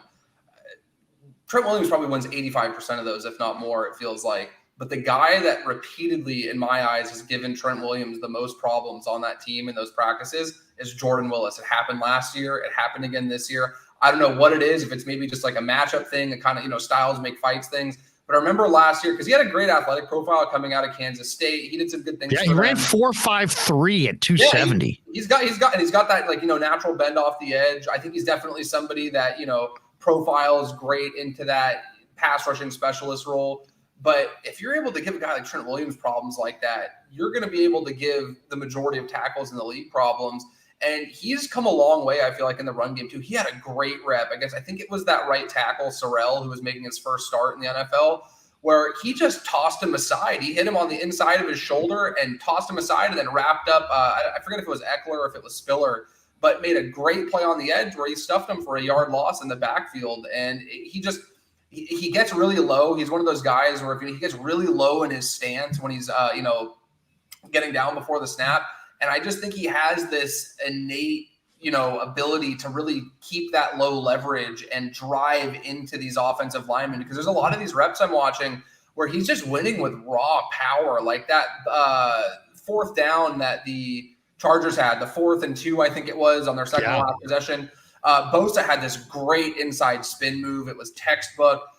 Did it exactly the way you get taught, which kind of moved Herbert off his spot in the pocket. And the second he moved to step up away from Bosa, he got hammered by Willis as he let go of that ball. He had a receiver that was wide open, and he missed him by a few feet because Willis had basically bull rushed the left tackle back and was in the spot that Herbert needed to move up into. So when you get the compliment of somebody who's just incredible generational level talent in Bosa, who's, this technician with that spin move in that high leverage spot. And then you balance that with somebody like Willis, who's able to collapse the pocket from the other side with that brute strength. Like, it's very encouraging. And it's something that I think got overlooked because of how successful the defense had been in his absence. And I think we're going to see that even more so when they get Armstead back too. And you have guys like Willis and Armstead back into the fold, because, this defense has been incredible, and the defensive line has been one of the best in the league, and we haven't seen them at full strength yet this season, it feels like, because I think Willis got hurt. If he got hurt, I think it was week 1. He got early, early. And, Armstead's been out a lot of the year. Kinlaw's been out. So he's a tremendous player. And when you think about what the 49ers gave up to get Amenahue and to get Willis, like, even if Amenahue's playing like a guy that's going to get paid next offseason, so hypothetically, worst case scenario, if he prices himself out, you got a guy that was your number 2 option behind Bosa this year. So he has more pressures. He has 219 pass rushing snaps this year, Larry. He has more pressures among players with 220 or less pass rushing snaps than everybody but 2 players. And the only other 2 are Jerry Hughes and Rashawn Gary, who are both frontline starters, who have been for some time. So the guy, you've gotten tremendous value out of him. He had multiple sacks. He had 6 pressures in that playoff game in Dallas last year. And the Niners gave up a 6th-round pick for him. The 49ers gave up, I think it was a 6th, and they got back a 7th and Willis when they got him. He has that. Yeah, he has that punt block in Green Bay. That one play alone makes that trade worth it. So the front office deserves a ton of credit for the way that they've been able to identify those guys and those traits. Maybe it's the pro scouting, maybe it's the college scouting, maybe it's a combination of both. But all I know is that they've done such a good job of finding these guys and turning them into impact players at a very low cost. And Amenahue, I did an article about this a few weeks ago. I haven't updated it. I have to go check the numbers. But at the time, I laid out basically what the Niners are paying for him and how much they're paying him per pressure generated compared to some of the top flight pass rushers in the league. And it's incredible how much value they've extracted out of a guy that's, he's making, I think, $2.5 million, I want to say, this year, but he's playing like a guy who would be making $15 million a year. And those little victories need to be celebrated, those, transactional moves that they've been making. Well, and he's the physical prototype. He really is. He's got exactly the physical prototype you're looking for. And what I love about him too is like they really see it. They saw the Amenahue that was awesome at Texas. Then they got him in a trade. Then they basically said, "Hey, go give us lose some body mass and come in next year a little lighter, and let's see that player that we saw at Texas." He did it. And he's explosive and fast and still strong with long levers. Great pickup. And it just shows that their scouts see it well. All right, 2 last questions and we'll let you go. We got this comment from Tantaray. He's talking about Hufanga. And he's like, he mentioned that me and Grant seemed to be real impressed, but with him in the preseason. And I laughed and they said, hey, look, safety is not going to be the big thing because we love Hufanga.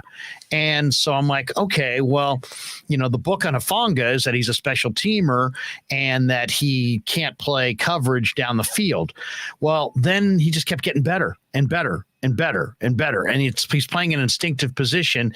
And so it's all about smarts and reading. And then I talked to Jimmy Ward about him and he's like, the thing with Huff is, man, he does lots of film study. He's really in his playbook. And when he sees it, there's no hesitation. He just goes.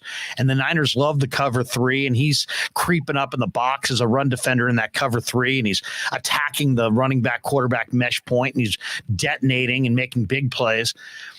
But then, the one thing about it is never forget the scouting report. And the scouting report is he struggles making plays in coverage down the field. And we saw it in this game, and we've seen it a couple times now. And it's like, I think now that I've seen a lot of Hufanga, I realize that everything that was said was true. He is incredibly smart. He is incredibly instinctive. He is a dominating in the box safety. But he also has a vulnerability, a liability to pass coverage in the deep quadrants of the field. And if you can make him play coverage deep down the field, you can complete some balls against him. I love this guy. I mean, if I've got 3 boys and a daughter. If this guy wanted to marry my daughter, I'd be like, go for it. He stepped to the podium. He didn't talk about his interception at the end. He talked about how he blew this coverage in the beginning of the game, which just tells me he's totally accountable. There is not a better guy on the Niners than Talanoa Hufanga. I'll say that unequivocally. But I also think that he still is somewhat of a liability in pass coverage. That's always going to be his bugaboo. And if you can make him play pass coverage down the field, you can burn him and you can make plays, and it's a problem. So give me your thoughts on what you're seeing. So that's kind of where I was at with him in the offseason because he looked tremendous in the box.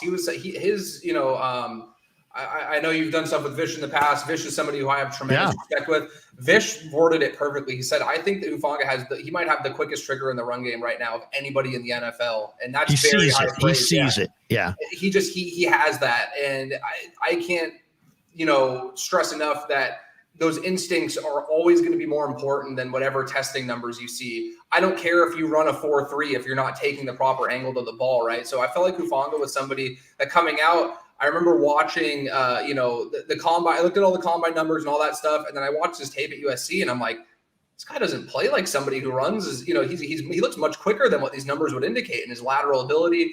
And then I remember in the preseason, that game against the Chiefs last year, there was a couple plays that he made in coverage on 3rd down where he broke on receivers on these crossing routes over the middle where it felt like he had it, right? And I hate using words and descriptions like this because it doesn't really have a quantifiable thing to point to, but he's just one of those guys where they're a football player and they have that ability to see the game at a speed that not many others can. And I feel like that kind of makes up for whatever lack of top end athleticism might be there. And so my biggest concern going into this year was exactly what you said there. Where I was like, man, he's really good inside the box. He's instinctual. He's a smart player. He works his ass off. He's the first guy out there on the practice field every single day. But I'm like, man, can they leave him alone as a single high safety in cover 3? Can they have him match up with tight ends in the slot in a high leverage situation? Can he come down and press at the line of scrimmage? And while I think there have been times this season where some of that stuff has been an issue, for whatever it's worth, he's been targeted 25 times this year, and he's allowing the 2nd lowest passer rating when targeted among all safeties in the league. And the only person who's better is Tyrann Mathieu. And he's done that while also ranking third in stops as well. So he's doing all of the fantastic things he was doing in the box while also being tremendous in coverage when being targeted. And I think he's like 12th or 13th in yards per reception allowed. So even when balls are being completed in his direction, he's doing a good job of making the tackle right away and not getting beat in a way that he's a liability in coverage. And I thought that's the biggest surprise of this 49er season. I wrote about it, I think after the Denver game or after the first Rams game, but I thought he could be a serviceable player and somebody they worked into some 3 safety looks and kind of having him spin down near the box.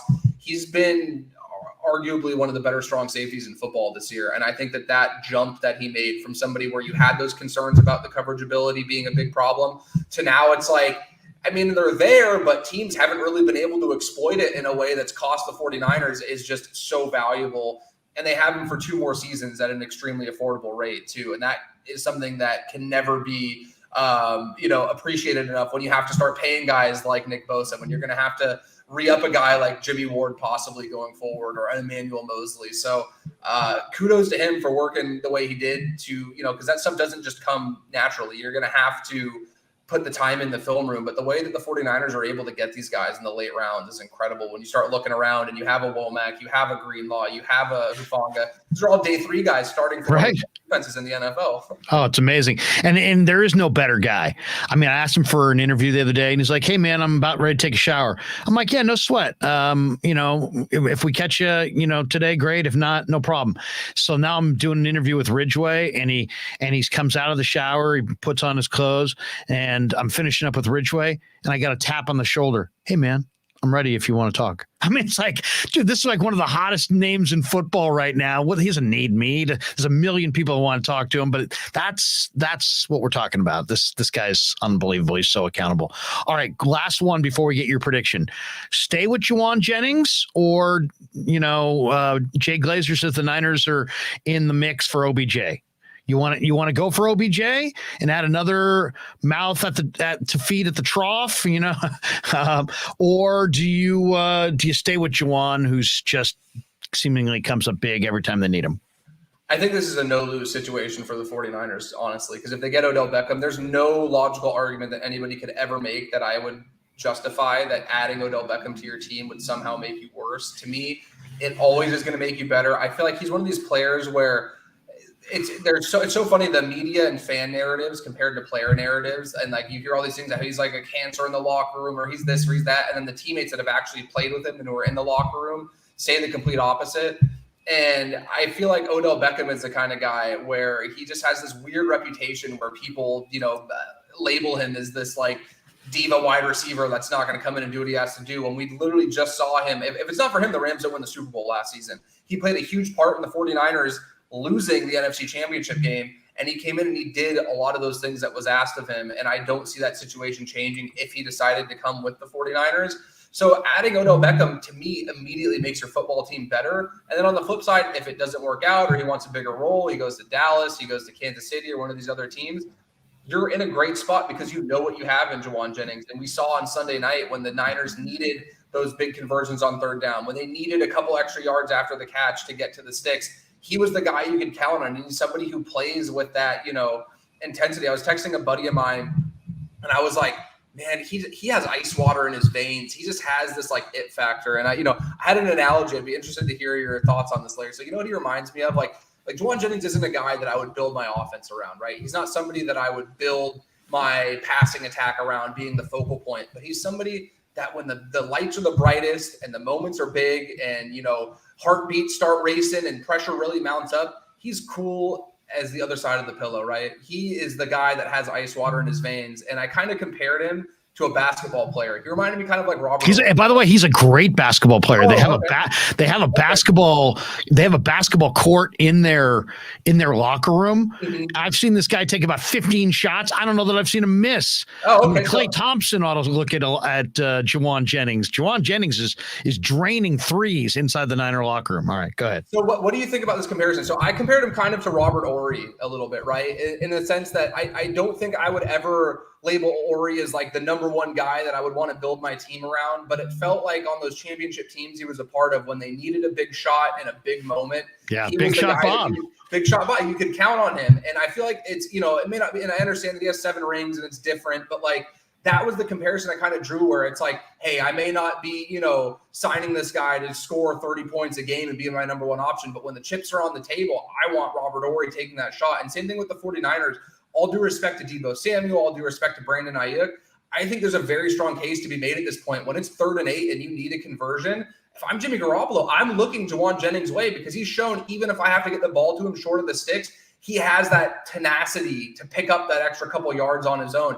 He has the ability to bowl through defenders. He has the sure hands you can rely on. So if you get Odell Beckham, great. I think he immediately makes the team better. If not, I think they're still in a great spot with that group. And I think Juwan Jennings is he's just when the lights get brightest, his skill set almost, it's like it gets better the bigger the moment is. He gets better as the moment gets bigger. And I think that that's such a special trait to have in a player.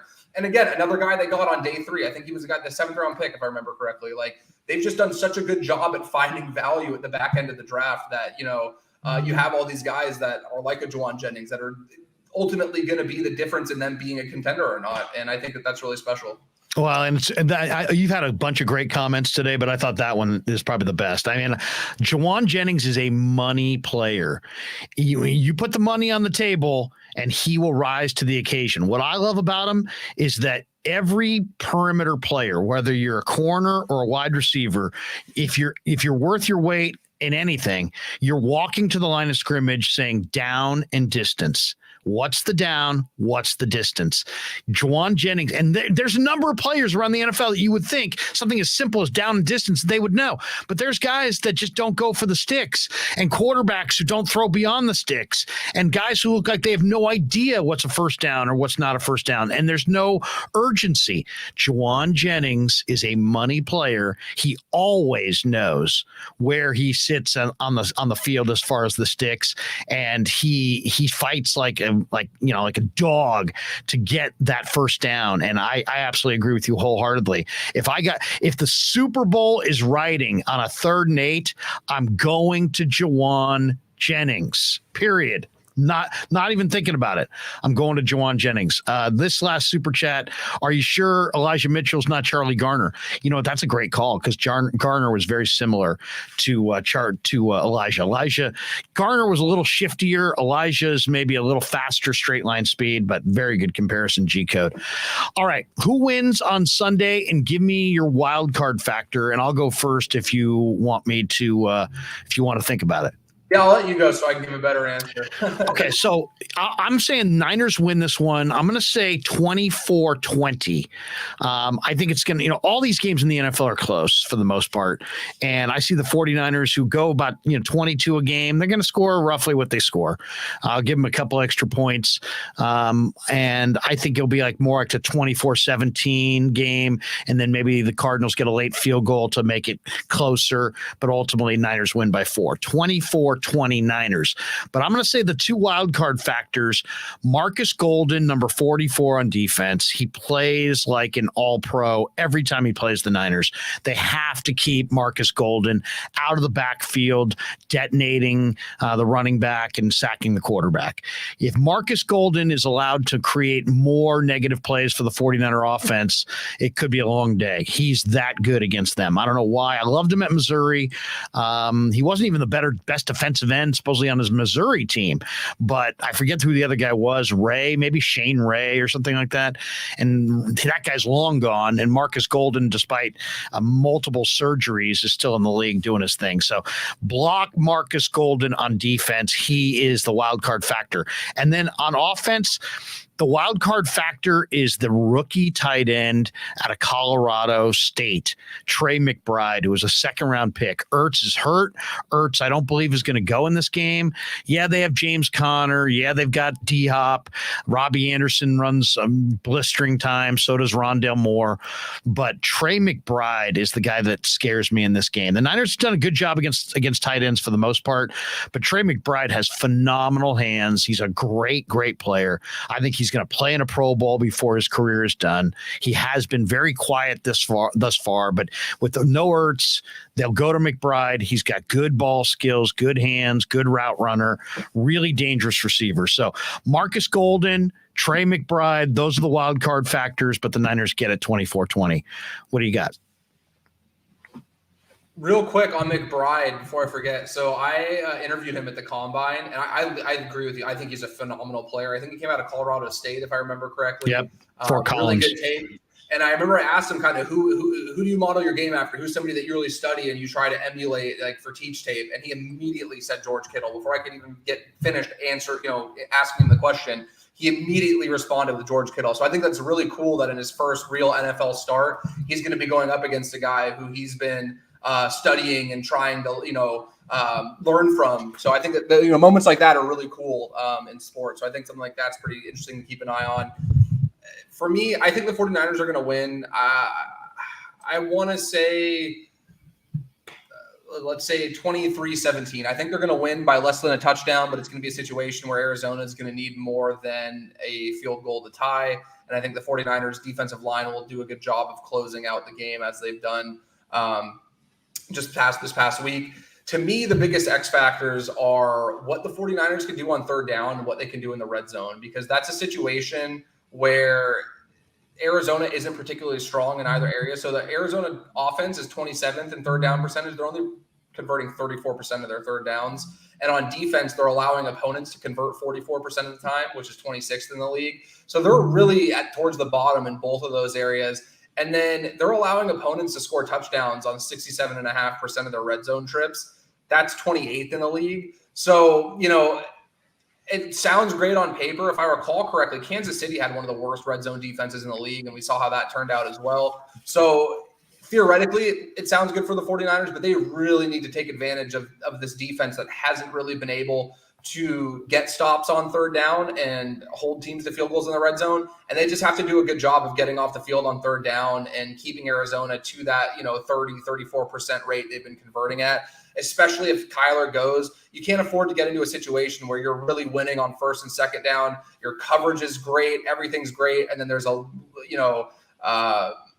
a lack of execution for, gap integrity, and Kyler slips out and runs for 12 yards. And then this drive gets extended over and over again. They need to do a really good job of keeping that offense off the field. And I think that they have the players to do it. You talked about it earlier. I think incorporating some pressures with a Greenlaw, with a Alshire or Warner, even a DFF, if they find a way to get fouls on the field. I think he's a converted safety. He's great, laterally and getting north to south. So if they're able to take advantage of where Arizona has been weak, which is two of the most important parts of the game of football, which is probably why the Cardinals find themselves where they do this season, I think they'll be in a great spot, but especially that red zone area, because that's where I think the biggest concern is for the 49ers offense. And if they have a bad showing in the red zone after doing that against Kansas City, all of a sudden the conversation's flipped where it's like, okay, this wasn't an outlier for the 49ers. They're, in fact, the outlier where these teams have been horrid in the red zone against everybody else. And for some reason, they're able to get stout against the 49ers when the field shrinks. So I'm really going to keep an eye on that one. Great stuff, man. We'll let you go. You're awesome. Niners Nation, check this guy out. What do you got going between now and Sunday? If people, are going to go to Niners Nation, what do you got up? What does Kyle Posey and the boys have up on Niners Nation right now? And what are you offering the Niner fan between now and game day? So today I'm going to work on a couple cut-ups from the pass game on Sunday and talk about a little bit what I touched on earlier about the orbit motion and how the addition of Christian McCaffrey has added another dynamic to the offense before the ball is even snapped. That's putting defenses in conflict and really creating these favorable matchups for the offense, which is why I'm not really too concerned with the this player, Kittle only got 2 targets, or this player only got 2 targets, because the threat of what they're doing with these guys before the ball is snapped is creating openings for other players. And I think really giving the 49ers the ability to operate when they get it all figured out at a level of efficiency that we haven't seen yet, which is, a very high praise considering where they've been. I will do my game preview tomorrow. That'll probably go up Friday morning, where I'll pull some stats from the 49ers, from Arizona, from some specific matchups to watch for and stuff like that. And I know that there will be some great stuff from Kyle and Andrew, Jason, Akash, and everybody over at Niners Nation. Ty Austin will probably do his 5 questions with our Arizona Cardinals counterpart at SB Nation. There's a great thing. If you want to learn more about the Cardinals, Ty Austin does a great job of asking questions of somebody who works for the SB Nation blog for the corresponding team the 49ers will be playing. So hopefully we'll have a ton of stuff ready for you guys over there. And I know there's some great stuff that's up from the past few days. A great team of people over there. I'm very, very honored to be a part of it. Well, and we were honored to have you. Jordan Elliot, /_cousin on Twitter, staff writer for Niners Nation and covers the Niners for SB Nation and does an incredible job. Jordan, I'm just going to pay the bill, so I'll let you get on with the rest of your day. But, man, awesome stuff as usual, and maybe we'll talk to you in a week or so. Thank you. Yeah, hopefully next time I see you, we'll have something exciting to talk about with the Giants because it's not really moving the needle for me yet. But we can save that for another day. Yeah, seriously. But did you see Farhan and Gabe communicating? Gabe was at looked like a Panera. I did. I saw that. They better be talking about signing Aaron Judge because I tell you what, I got all worked up about it and I'm all excited. And, I love Jock Peterson, but if the highlight of this offseason is giving $19 million to Jock Peterson, then I'm not going to be moved very much. I don't know about you. Exactly. Left-handed DH. Yes, $19 million. That sounds just right. All right, man. Talk to you soon. Take care, Larry. Thanks. Jordan Elliot. Awesome stuff. Really good stuff. All right, let's do this. Let's pay the bills. We'll come back. We'll take one walk through the chat, and then we'll get on with our night. We're going to go live again later on tonight after Warriors Suns, so join us for that. But first, a word from our sponsors on The Krueg Show. Larry Krueger here for Telmetrics. Thanks to Casey Bateman and the good people at Telmetrics. If you're an occupational therapist, if you're an orthopedic surgeon, a chiropractor, a physical therapist of any kind, Telmetrics is designed for you to use in your practice and will greatly benefit your patients. Telmetrics uses computer vision and artificial intelligence and provides a platform for outpatient rehab therapy services, both in the clinical and the telehealth environments. So using Telmetrics can improve your patient's experience and much more. So for all your sports injury needs, or if you're a physical rehabilitation specialist of any kind, make sure you use telmetrics.co, TELMETRIX.co. And thanks to Casey Bateman and all the good people at Telmetrics for being a proud sponsor of the Krueg. I'd like to thank our sponsor, Dan Coach Emilio. Dan is a buddy, and he is a phenomenal retirement planning specialist. And you can contact him today at securemoney.com or at his number 925-628-9966. There's a lot of uncertainty in our world right now, and you want to make sure that your money is secure. That is the key. Danny's got 25 years of experience, born and raised right here in the Bay Area, and he can help you get an immediate 10% premium bonus on your principal retirement account. So give him a call, 925-628-9966. He'll make an appointment with you, and you can sit down. It's not a one-size-fits-all kind of a deal. He'll consult with you and come up with a strategy to get you going to where you want to be. Once again, 925-628-9966, securemoney.com on the web.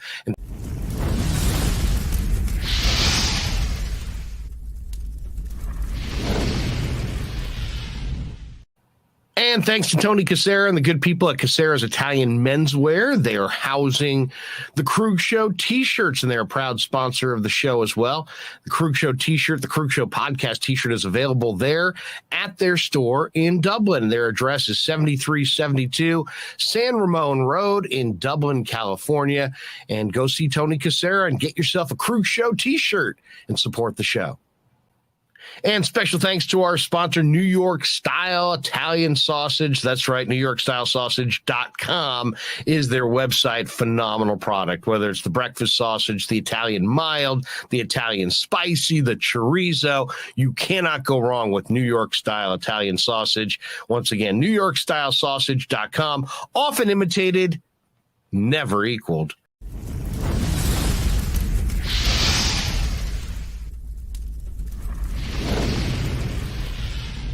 We grew up with a Sunday dinner.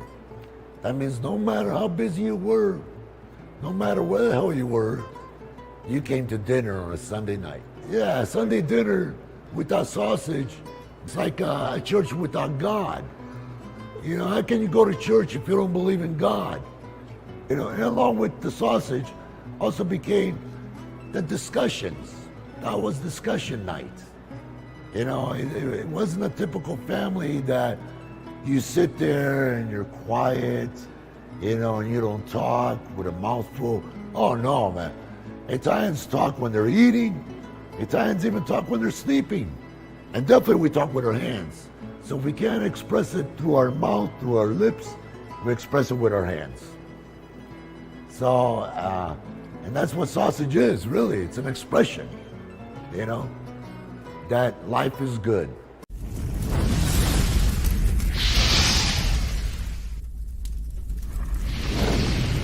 So New York style sausage was started over 70 years ago. We are the largest producer of fresh Italian sausage on the West Coast. What makes our sausage in New York style is really the recipe came from back east, from New York, you know, from Connecticut.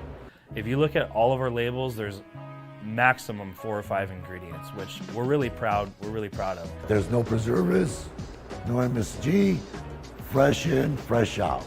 The pork comes in fresh, goes out fresh. There's never any freezing throughout the process. We've always used fine quality cuts. We're never gonna deter from that. It's one of the reasons why our sausage is so good.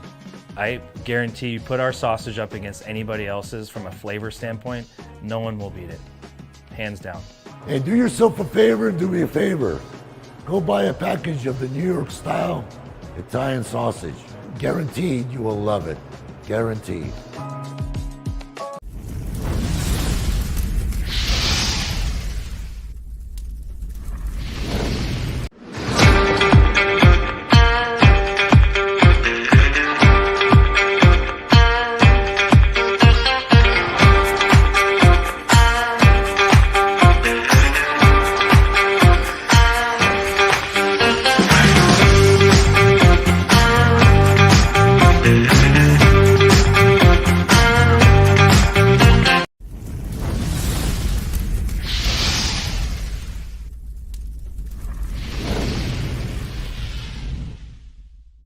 On the home stretch on the Krueg Show on this Wednesday. Hope everybody enjoyed the show. Let's take a one more walk through the chat. MF says New York, Connecticut. Yes, comes from New York, Connecticut. Have you ever been to New York, Connecticut? It's a great, great spot. The recipe comes back east, New York. Connecticut. There you go. Very close. My sister lives in Connecticut, by the way. All right. Patabo Hammer. Is the show over?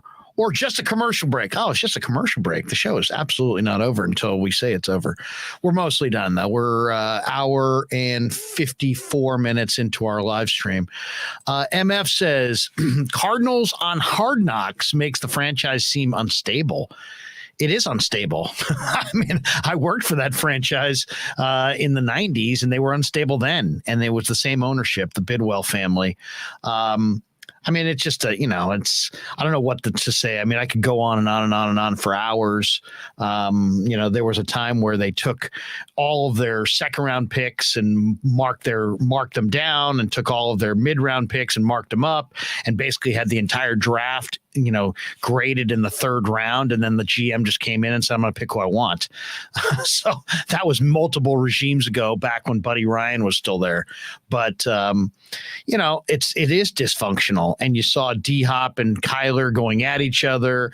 You had the clause in Kyler's contract that became public. Kyler's losing it on the sidelines. He's screaming and yelling at Kingsbury. Kingsbury's, I believe, the odds favor him to be the next NFL head coach fired. The owners are involved a little bit too much. The GMs had problems off the field. They hit, they miss, they hit. There's no consistency. So yeah, I think the Cardinals they're a perennial losing franchise, and amazingly, Kurt Warner and Larry Fitzgerald got them to the Super Bowl. They almost beat the Steelers, but not quite. Thank you, Santonio Holmes, in the corner of the end zone. But yeah, the Cardinals are a dysfunctional franchise, and I would encourage anybody to watch the Hard Knocks, and you can get an up close look at what MF is referencing there. Is that they're at each other's throats. Their practice habits are kind of They had a bunch of guys complaining the other day because it rained in Arizona. It's like, I mean, you can just kind of tell there's a layer of professionalism that exists with many NFL franchises, and you don't see it with the Cardinals. And you're like, this seems a little different than your typical NFL team. And I think MF is kind of hitting on it there. They're not the most professional. They're not the most, they're not a picture of stability. Couple thoughts on, or a couple more comments on the chat. Tantere says, great show, guys. Jason Walsh says, great show. As always, Johnny says, press the like button. That's right. We still have a bunch of people in the chat. If you haven't done it yet, hit like and subscribe. It helps the channel grow. It helps more people find it on YouTube.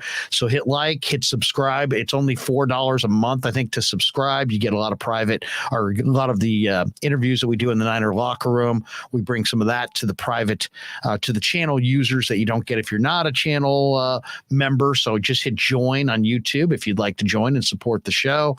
And we never really do this, but thanks to our sponsors, thanks to Telmetrics, thanks to Dan Coach Emilio, and of course, thanks to the New York Style Italian Sausage Company for being proud sponsors of the Krueg Show. And if you have a company or know somebody who has a company that would like to sponsor the show, feel free to follow me on Twitter and leave me a direct message. I'll follow you back, and we can discuss your business and where you want it to go, and if we can help each other. The one thing we do offer is that we do offer exclusives. So if we have one area of purchasing and we have a sponsor in that area, like Dan is an investment person, we're not going to have another investment person. If we had a realtor, we're only going to have one realtor. If we're going to have a sausage company, we're only going to have one a sausage company. We're not going to have multiple. So you get kind of an exclusive in your category of purchasing, and we protect that for our sponsors. So thanks to everybody who's believed in the vision of the Krueg Show. We're closing in on, I believe, 8,000 subscribers. We've only been doing this since middle of March. So thanks to all of you who have subscribed. I appreciate you more than you all know. And we're going to put out more great content in the hours, minutes, days, months, and years ahead. Tonight, we go live again. We're going to go live after Warriors Suns. I'm trying to decide. I bet on the Kings last night against the Nets and covered that easy. Do I go against the Warriors? Do I bet against the Warriors, who are, I believe, a 1-point favorite against the Suns tonight? There's no Cameron Johnson. He's out. I believe there's no Chris Paul. But, man, the Warriors haven't beaten anybody on the road. And they just don't look like the kind of team that can beat teams on the road. And I just don't know if even without Paul, I don't know if the Warriors can beat Phoenix in Phoenix right now with the way they're playing, the way the Warriors are playing. They got a huge win over San Antonio, but San Antonio's awful. I mean, seriously, you could go up to somebody on the street, ask them two questions. Are you a hardcore NBA fan? And if they said no, just keep walking. But if they say yes, okay, I've got a second question for you. Can you name any players on the San Antonio Spurs? And I would bet you $1 to a dime that there's no chance that people that proclaim themselves hardcore NBA fans would be able to name even one San Antonio Spur. I mean, it's the biggest no-name team of all time. Doug McDermott is the only guy of note on that team as far as name recognition that almost anybody would know. And he hasn't been there very long either. Mark Graves says, Pasquale would get at you, Larry, if you had another sausage company. Exactly. Do me a favor and do yourself a favor and don't add another sausage company. By the way, Mark Graves yesterday in Arizona went to Sam's Club and found the New York style Italian sausage and then brought it to Dan Coach Emilio, who then tried it and put out one of the I mean, if you follow me on Twitter at SportsLarryK, go check out the video that I tweeted yesterday of Dan Coach Emilio holding up the New York style Italian sausage bag that Mark Graves got for him at Sam's Club. And then he cooked it and then tried it and then gave it an endorsement all in one video. It's It's damn good, if I say so myself. Actually, I'm kind of joking, but I'm not joking. He did make the video. I can't say it's damn good, but as Twitter videos go, it was a Twitter video. That's all I can say about it. All right. That CJ says, damn, missed it. That's okay. You can go back and watch the beginning of the show. And thanks to everybody. And as I said, we'll be out on tonight. So right now I'm watching a little Mac-tion, little Mac action, but I'm going to watch little Warriors Suns, and who knows, maybe even bet on it. I got to decide between now and tip off. We got one more here from TC. He says, I'm a diehard 49er fan. This team ain't winning a Super Bowl until they move on from Kyle Shanahan and get Lance a real head coach. Wow. Anti-Kyle Shanahan. Very anti-Kyle Shanahan, who, by the way, with the win over the Chargers, is exactly 500 now. If you include the playoffs and the regular season, Kyle Shanahan has exactly the same number of wins as he has losses as the head coach of the 49ers. I think he's a pretty good head coach, to be honest. Bomber T says, you're the man, Larry. Bomber, appreciate the kind words. All right. Thanks to everybody for the super chats and the donations. We'll be on tonight, probably roughly around 10 o'clock. I'm hoping to have Carl Foster, maybe Frank Red, maybe Bay Area Baller. Definitely Danny will be there. Rye will be in the house. So we'll chop it up. We'll talk a little Warrior basketball. That coming up after Warriors Suns later on tonight. Until then, we will see you all later. Yeah, never met a man I've been scared of. Careful, you won't get exactly what you asked for. Here for whatever you bring me, getting handled. I answer to no one, I don't need to hassle. Yeah, we ain't never fall back. Hold our ground where we at.